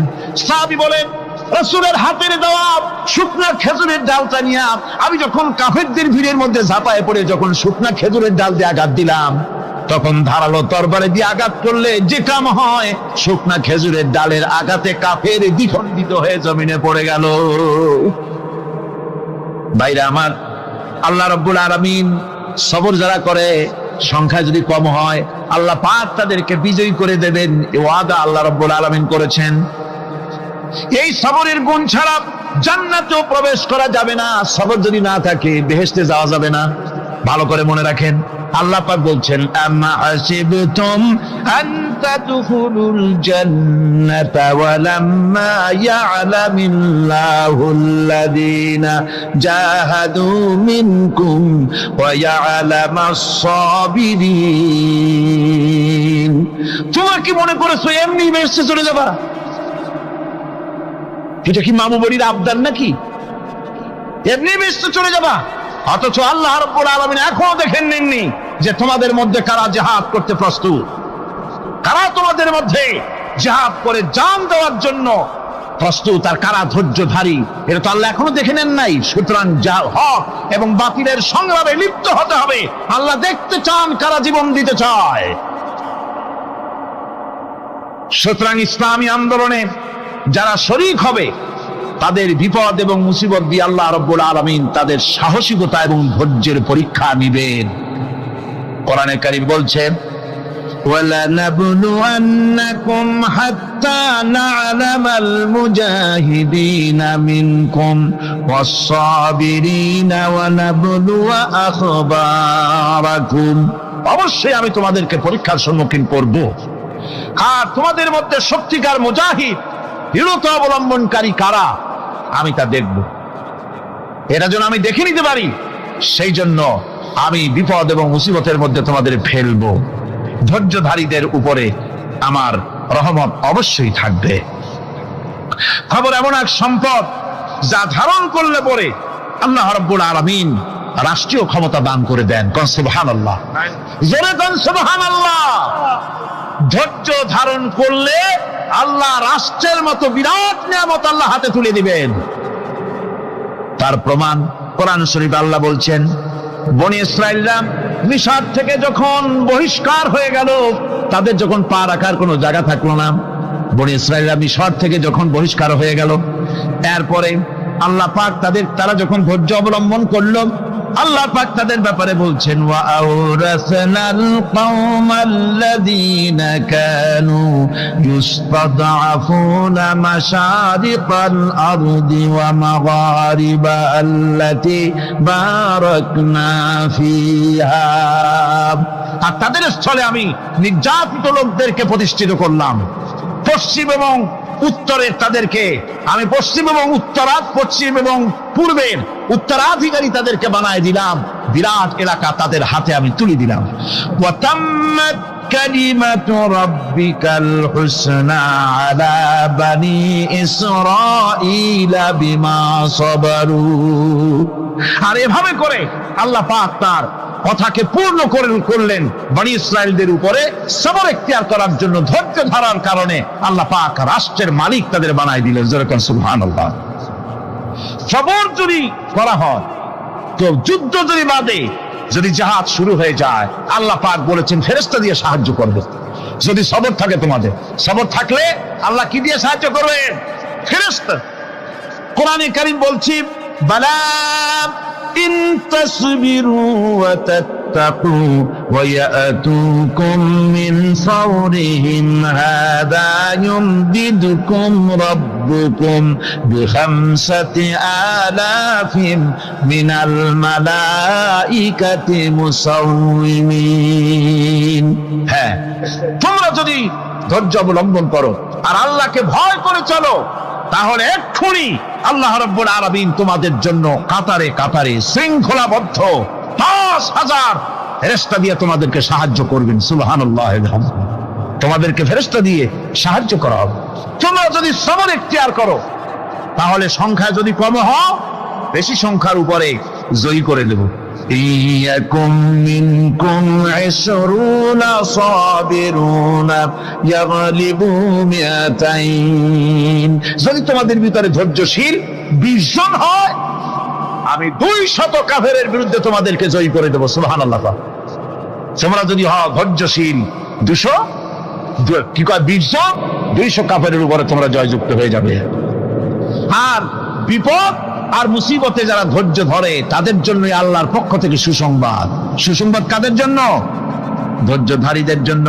কোরআনে কারীম বলছে, ওয়াবাশশিরিস সাবিরিনাল্লাযীনা ইযা আসাবাতহুম মুসিবাতুন ক্বালু ইন্না লিল্লাহি ওয়া ইন্না ইলাইহি রাজিউন। সুসংবাদ সেই সব ধৈর্যশালীদের জন্য যারা নাকি বিপদ এবং মুসিবতে আসলে যারা বলে, কি বলে? পড়েন আমার সাথে, ইন্না লিল্লাহি ওয়া ইন্না ইলাইহি রাজিউন। এটা শুধু আমাদের লোকেরা কেউ মরলে পড়ে, এটা শুধু মরার সময় নয়, বরং যে কোনো বিপদ আর মুসিবত এলে মোমেন বান্দা যারা তারা কি পড়বে? ইন্না লিল্লাহি ওয়া ইন্না ইলাইহি রাজিউন। নিশ্চয়ই নিশ্চয়ই আমরা আল্লাহর জন্য এবং আমাদের সকলকেই আল্লাহর কাছে ফিরে যেতে হবে, প্রত্যাবর্তিত হতে হবে। সবরকারীদের জন্য রয়েছে জান্নাতের সুউচ্চ সম্মানের জায়গা। জান্নাতে সবচেয়ে সম্মানজনক জায়গা আল্লাহ রাব্বুল আলামিন ধৈর্যশালীদেরকে দান করবেন। কোরআনে কারীম বলছেন, উলাইকা ইউজসাউনাল গুরফাতা বিমা সাবারু ওয়া ইউলাক্কাউনা ফিহা তাহিয়াতাও ওয়া সালামা। এরা হলো সেই সব লোক যাদেরকে প্রদান করা হবে বেহেশতের সুউচ্চ মঞ্জিল, কারণ তারা সবর এখতিয়ার করেছিল, তারা সবর করছিল, এই জন্য বেহেশতের সবচাইতে ভালো জায়গা তাদের দেওয়া হবে। কোন আলহামদুলিল্লাহ, জোরে কোন আলহামদুলিল্লাহ। এবং জান্নাতে সবরকারীদেরকে সম্বর্ধনা দেওয়া হবে, সম্বর্ধনা দেওয়া হবে। খালিদিনা ফিহা হাসুনাত মুস্তাকাররান ওয়া মুকামা। চিরদিন তারা জান্নাতের ভেতরে বসবাস করবে এবং কতই না সুন্দর, কতই না উত্তম জায়গা সবরকারীদের জন্য আল্লাহ বেহেশতের মধ্যে রেখে যাবেন। জান্নাতে প্রবেশ করার সাথে সাথে চতুর্দিক থেকে ফেরেশতারা ছুটে আসবে সবরকারীদের জন্য। ওয়াল মালাইকাতু ইয়াদখুলুনা আলাইহিম মিন কুল্লি বাব। চতুর্দিক থেকে ফেরেশতারা তাদেরকে ইস্তেকবাল করবে, কি বলবে? সালামুন আলাইকুম বিমা সাবারতুম ফানি'মা উকবাদ। তোমাদের প্রতি শান্তি বর্ষিত হোক, কারণ তোমরা পৃথিবীতে সবর অবলম্বন করেছিল। কতই না উত্তম জায়গা, কতই না সুন্দর জায়গা আল্লাহ রাব্বুল আলামিন সবরের বিনিময় তোমাদেরকে দান করেছেন। সুতরাং এই সবর হচ্ছে মুসলমানদের জন্য সবচেয়ে বড় নিয়ামত। আজ আমার তো মনে হয় পৃথিবীতে মুসলমানরাই সবচেয়ে বেসবর। ট্রেনে যাবে, বসা নিয়ে উদ্দেশ্য বর্ণনা করেছেন যা খুবই গুরুত্বপূর্ণ। যখন জন্ম হয়েছে তো মৃত্যু অবশ্যম্ভাবী। জোরে বলো ঠিক কিনা, আওয়াজ করে বলো ঠিক কিনা। তাহলে কেন আমাদের জন্ম, কেন আমাদের বেঁচে থাকা, কেন আমাদের মরে যাওয়া? জীবনের এই গুরুত্বপূর্ণ প্রশ্নের জবাব কোরআন থেকেই আমাদের গ্রহণ করতে হবে। আমার বন্ধুগণ, কোরআন আমাদের বলতেছে আমাদের মৃত্যু দুইবার, আমাদের জীবন দুইবার। আওয়াজ করে বোন, আমাদের মৃত্যু কয়বার? জোর হইল না? আমাদের জীবন কয়বার? কত সুন্দর করে আল্লাহ বলছে, কাইফা তাকফুরুনা বিল্লাহি ওয়া কুনতুম আমওয়াতান فأحياكم ثم يميتكم ثم يحييكم ثم إليه ترجعون। আল্লাহ রাব্বুল আলামিন বলছেন, ওয়া কুনতুম আমওয়াতান, ও মানুষ তোমরা তো মৃত্যু ছিলে, ফাআহয়াকুম, অতঃপর আমি আল্লাহ তোমাদের দুনিয়ার জীবন দান করলাম। সুম্মা ইউমিতুকুম, অতঃপর আল্লাহ তোমাদের আবার মৃত্যু ঘটাবেন। সে মৃত্যুটা হঠাৎ হতে পারে, স্বাভাবিকও হতে পারে। সুম্মা ইউহয়িকুম, অতঃপর আল্লাহ তোমাদের আবার জীবিত করবেন। সুম্মা ইলাইহি তুরজাউন, অতঃপর তোমরা আমার কাছে প্রত্যাবর্তিত হবে। ও বন্ধু, আল্লাহ রাব্বুল আলামিন এই যে জীবন আর মৃত্যুর কথা বললেন, আমার বন্ধুগণ, আমরা এখন যেখানে অবস্থান করছি, যেই জগতে অবস্থান করছি, এই জগৎকে বলা হয় আলমে দুনিয়া। জোরে বলুন কি বলা হয়? আরো জোরে বলুন কি বলা হয়? এই আলমে জগতে, আলমে দুনিয়া নামক এই জগতে আমরা আগে ছিলাম না। এর আগে আর একটা জগতে ছিলাম, তার নাম হলো আলমে বাতান, মায়ের পেটের জগৎ। ওই জগতে আমাদের শরীর গঠন করা হয়েছে।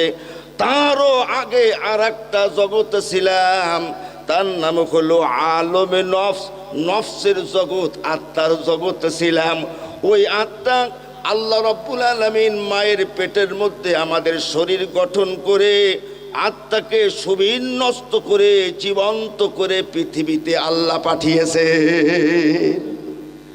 আমার বন্ধুগণ, এই দুনিয়ার মধ্যে আমরা শেষ পর্যন্ত থাকতে পারবো না। এরপরে আমাদের আর একটা জগতে চলে যেতে হবে, মৃত্যু অবস্থায় আমাদের মৃত্যু ঘটবে। মাটির শরীর মাটির কবরে চলে যাবে, অতঃপর আত্মাগুলি হয় ইল্লিনে চলে যাবে আর সিজ্জিনে চলে যাবে। ওই আত্মা মানে হলো আমি। জোরে বলুন, ওই আত্মা মানে কি? এই যে শরীর, এটা আমার, এটা আমি না। আমি মানে হলো আমার আত্মা। মানুষ মরে যাওয়ার পরে মাটির শরীর মাটির কবরে থাকে, কিন্তু আমি কবরে থাকি না। আমি ইল্লিনে চলে যাব অথবা সিজ্জিনে চলে যাব। এই জগৎকে বলা হয় আলমে বারজাখ। আল্লাহ বলছেন ওয়ামিউ ওয়ারাইহিম বারজাখুন ইলা ইয়াউমি ইউবআসুন।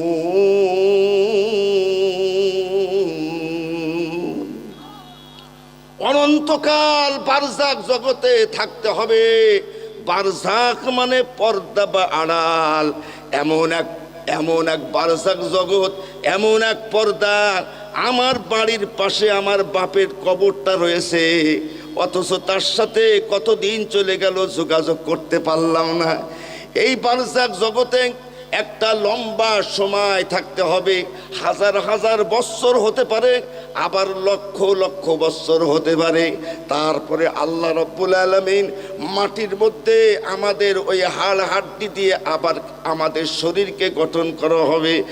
এরপরে ওই ইল্লিন থেকে অথবা সিজ্জিন থেকে আত্মা ওই শরীরের মধ্যে সুবিন্যস্ত করে আল্লাহ আবার জীবন্ত করবেন।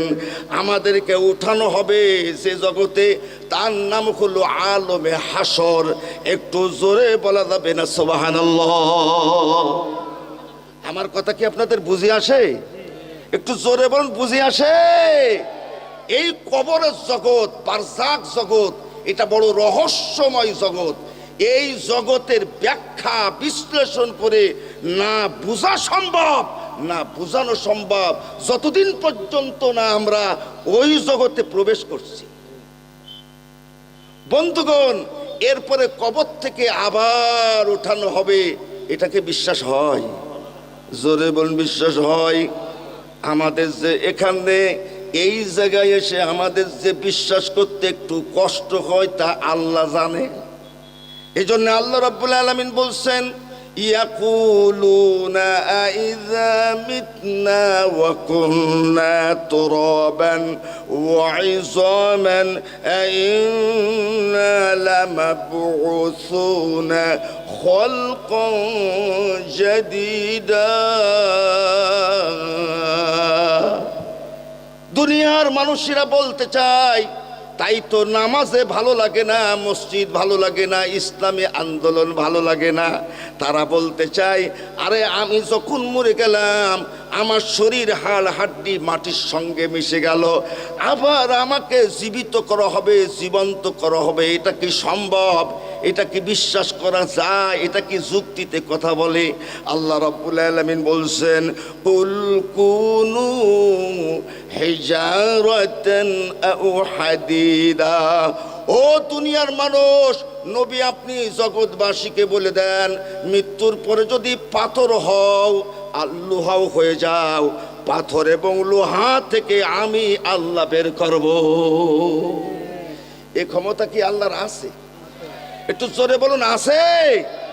আল্লাহ অন্য আয়াতের মধ্যে আরো সুন্দর করে বলতেছেন, আবার জীবিত। একজন মানুষ আছে যে তার আত্মীয় স্বজনকে ঠকাইছে না, প্রতিবেশীর জমিন ঠেলছে না। কতজন মানুষ আছে?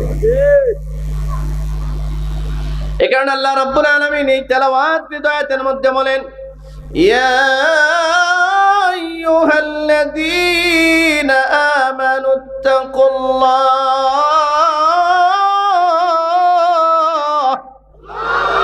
হে ঈমানদাররা আল্লাহরে ভয় করো, হাক্কা তুকাতিহি, আল্লাহ যেমন আল্লাহর শান মান অনুযায়ী আল্লাহরে ভয় করো। আপনারা বলেন, কি বলেন, সুরটারে কি আল্লাহ দেখে না? জালিমদেরকে কি আল্লাহ দেখে না? যারা গোপনে চুরি করে এদেরকে দেখে না? ওজনে যারা কম দেয় এদেরকে আল্লাহ দেখে না? সব দেখে, সব জালিমদের আল্লাহ দেখে। আল্লাহ কোরআন মাজিদে বলেন, আলাম ইয়ালাম বিআন্নাল্লাহা ইয়ারা। আচ্ছা, আপনারা যে আল্লাহু আকবার বলেন না, ঘটনা কি? বলবেন কেমনে? বিড়ি খাইতে খাইতে মুখ তো নষ্ট করে লাইছে, কলিজাও নষ্ট, মুখ আর লড়ে না। মুখ এখন আকাম কুকামে লড়ে, ভালো কাজে লড়ে না। রাগ করতেছেন, রাগ করতেছেন তো জোরে বলেন আল্লাহু আকবার, চিৎকার করে বলেন আল্লাহু আকবার। আল্লাহ রাব্বুল আলামিন বলেন, আলাম ইয়ালাম বিআন্নাল্লাহা ইয়ারা, জালিমরা কি জানে না যে আমি আল্লাহ এদেরকে দেখতেছি? আলাম ইয়ালাম, এরা কি জানে না? বিআন্নাল্লাহা ইয়ারা, আল্লাহ সব দেখতেছেন। আল্লাহ দেখে না সব? আল্লাহর চোখ ফাঁকি দেওয়ার কেউ আছেন? কেউ আছে এই পৃথিবীতে? 2 নম্বর আল্লাহ আয়াতের মধ্যে আরেকটা আদেশ দিয়া বলেন, ওয়ালা তামুতুন্না ইল্লা ওয়া আনতুম মুসলিমুন।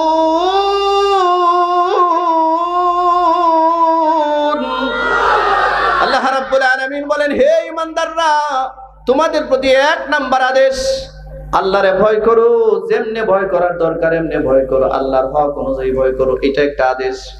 2 নাম্বার আদেশ, ওয়ালা তামুতুন্না ইল্লা ওয়া আনতুম মুসলিমুন, প্রকৃত আত্মসমর্পণকারী মুসলমান না হয়ে তুমি মৃত্যুবরণ করো না।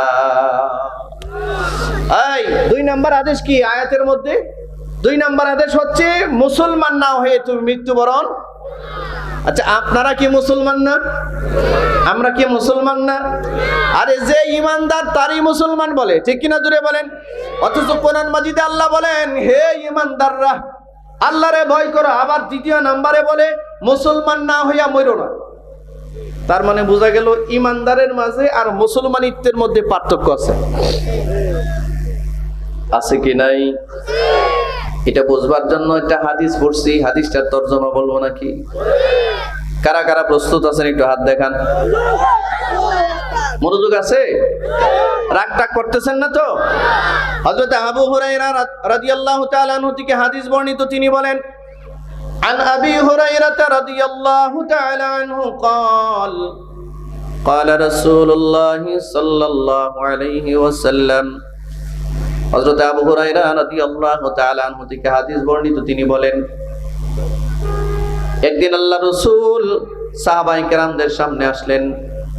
সমস্ত সাহাবীদের সামনে এসে নবীজি সব সাহাবীদের দৃষ্টি আকর্ষণ করে একটা কথা বললেন, মাইয়া আখুযু আন্নী হাউলাইল কালিমাত। আপনারা এই হাদিসের শব্দ যেভাবে হাদিসে আসছে আমি ঠিক সেভাবে আপনাদের সামনে বলতেছি, একদম দিলের কান খুলে শুনুন। যদি ইচ্ছা থাকে জীবন পরিবর্তন করতে পারবেন। আল্লাহ রাব্বুল আলামিন তার নবীর মাধ্যমে এটা জানালেন। হযরত আবু হুরায়রা বললেন, রাসূল আমাদের সামনে আসলেন, এসে আমাদের উপস্থিত আমরা যারা মসজিদে নববীতে ছিলাম আমাদের সামনে লক্ষ্য করে নবীজি একদিন বললেন, শোনো, তোমাদের মধ্য থেকে এমন কে আছো, আমি এখন কয়েকটা কথা বলবো, নতুন করে কয়েকটা কথা, গুরুত্বপূর্ণ কয়েকটা কথা, গুরুত্বপূর্ণ কয়েকটা কালিমা আমি তোমাদেরকে শিক্ষা দিব। এমন কে আছো যে এই জরুরি কথাগুলো আমার থেকে গ্রহণ করবা? মাইয়া আখুযু আন্নী হাউলাইল কালিমাত। হযরত আবু হুরায়রা বললেন, নবীজি বললেন, আমি এই মুহূর্তে তোমাদেরকে কিছু নতুন কথা শিক্ষা দিব। কে আছো এই কথাগুলো শিখবা? ফায়ামালু বিহিন্না, এবং এই কথাগুলোর উপরে তুমি নিজে আমল করবে। আও ইউআল্লিমু মান ইয়ামালু বিহিন্না, যারা আমল করবে তুমি তাদেরকেও শিখায়া দিবা, এমন কে আছো প্রস্তুত? কুলতু আনা ইয়া রাসূলুল্লাহ। হযরত আবু হুরায়রা বললেন, কুলতু, তিনি বললেন, আনা ইয়া রাসূলুল্লাহ, ওগো আল্লাহর নবী আমি প্রস্তুত আছি। এই কথাগুলো আমাকে শিখিয়ে দেন, আমি নিজেও আমল করব, যারা আমল করবে আমি তাদেরকেও শিখিয়ে দিব। সুবহানাল্লাহ। সর্বাধিক হাদিস বর্ণনাকারী সাহাবীর নাম কি? সর্বাধিক হাদিস বর্ণনাকারী সাহাবীর নাম কি বলেন? হযরত আবু হুরায়রা। নামটা বলেন না, মুখটা খুললে নামটা বলেন, সবাই বলেন। হযরত আবু হুরায়রা। হযরত আবু হুরায়রা বললেন, হুজুর আমি প্রস্তুত, এই কালিমাগুলো আমাকে শিখিয়ে দেন, আমি নিজে আমল করব এবং যারা আমল করবে তাদেরকে শিখিয়ে দিব। আল্লাহ রাসূল সাল্লাল্লাহু আলাইহি ওয়াসাল্লাম হযরত আবু হুরায়রার হাতটা ধরলেন, ফাআখাযা বিয়াদি। এই হুজুর এটা হাতটা দেন, দেখছেন? আরে মনোযোগ আছে? এই যে ধরলাম না, এটারে ফাআখাযা বিয়াদি বলে। হযরত আবু হুরায়রা বললেন যে নবীজি নিজের হাত মুবারক দ্বারা আমার মতো আবু হুরায়রার হাতটা এইভাবে ধরলেন, ধরে আমাকে কাছে নিয়ে বললেন, ফাআদ্দা খামসান। আবু হুরায়রা, আমি যে এখন তোমারই যে কয়টা কথা শিখাবো, এই কয়েকটা কালিমার সংখ্যা হলো 5টা। কয়টা? কয়টা? হাতটান, হাতটান, হাতটান, বলেন কয়টা? 5টা। এখন একটা একটা করে গণে নিবেন। আল্লাহ রাসূল হযরত আবু হুরায়রার কি শিখাচ্ছেন এটা আপনারা একটা একটা করে নেন। আয়াতের তরজমাটা, ব্যাখ্যাটা এই হাদিসে বোঝা যাবে। এই ছেলে, এই পিচ্ছি, মোবাইল বন্ধ করো। মোবাইল দিছে কে তোমার হাতে?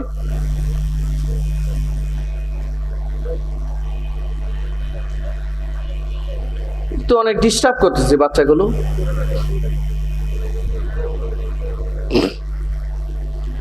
হযরত আবু হুরায়রা রাদিয়াল্লাহু তাআলা আনহু বলেন, এবার নবীজি একটা একটা করে আমাকে গনে গনে গনে গনে শিক্ষা দিলেন। এক নম্বরে বললেন, আবু হুরায়রা,